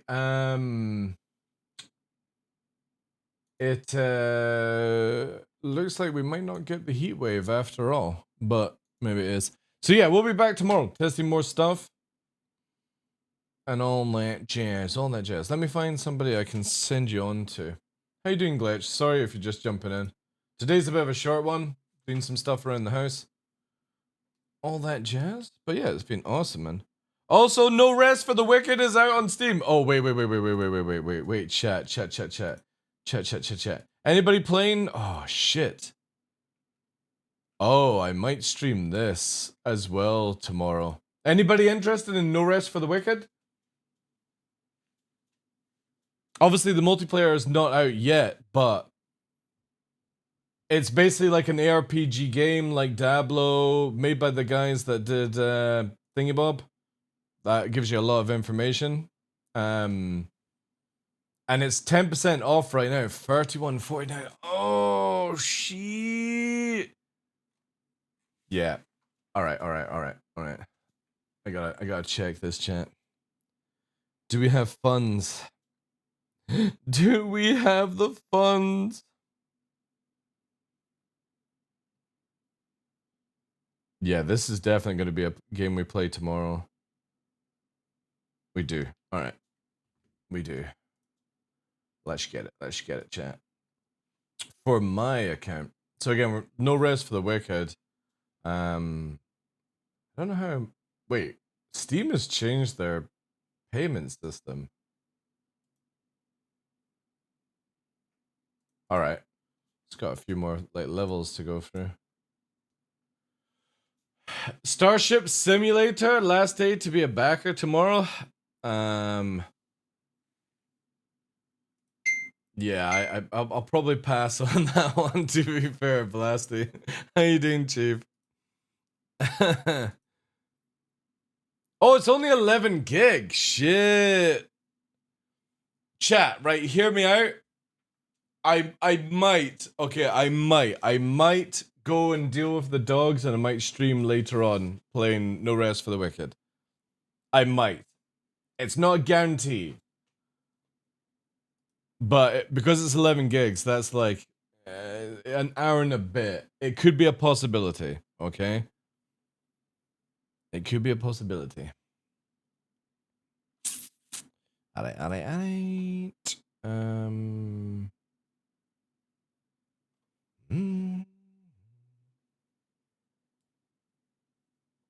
think it's gonna have to be Gallifrey again, guys.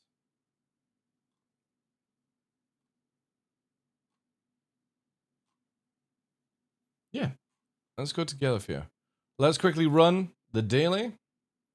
The daily is Danister B. Wait, does that make you go to the tippity top? I think that puts you to like the top now, right?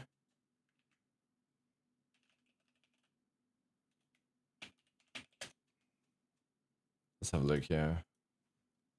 I think it does, right? Why are you taking long to load? Oh, it's because I'm downloading the game. Whoops. Let me just quickly pause that. Wondered why my internet was being vampired.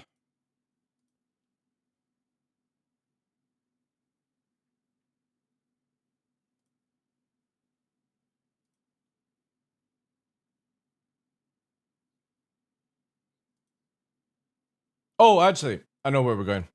Instead, we've already rated Gallifrey this week. I see who's live. Let's see the top 5. Pagan is number 1. Holy shit. Ondo is number 2? How the frick is Ondo number 2? He never wins. Man, Ondo is lurking hardcore every day. Because I've not seen him win a daily or an early one in ages. And he is murking you guys for points. Holy shit. That's some crazy stuff. Awesome. Does he get points for timeouts? Shit, I don't know if you actually got... If he still lurked in the channel and got points. Or something like that. I don't know. Alright, anyway. I'm a generous lover, so you can all have 50 since I'm in a good mood. And I forgot to fucking have mead. Alright, we're going over to Sai. I want you to spam the shit out of this lass's channel. You know the drill, guys. Hopefully, if she gets off her fucking ass and quickly buys a fucking Star Citizen ticket for CitizenCon, she will actually be at CitizenCon. But, actually, when you spam her channel, spam also buy a CitizenCon ticket. You numpty, right? So it'd be like, buy a CitCon ticket, you numpty. So spam our normal stuff and spam that one afterwards. Something like that, right? Because she's a numpty. She's gonna... I guarantee you, the tickets will fucking sell out before she ever fucking purchases one. So remind the dopey shit to get it done. She's an awesome content creator. Big part of the channel as well. Go and help her out. All that good stuff. Thank you again to all tier 2, tier 3, out of their mind people. I appreciate it. We'll back with more testing for Star Citizen tomorrow. Probably, maybe another stream later on tonight. If maybe. Maybe. Thank you guys. Thank you so much for the support. Appreciate all the follows, all the resubs, the raid. If I don't get to catch you, have a great weekend. Appreciate it, guys. Take care.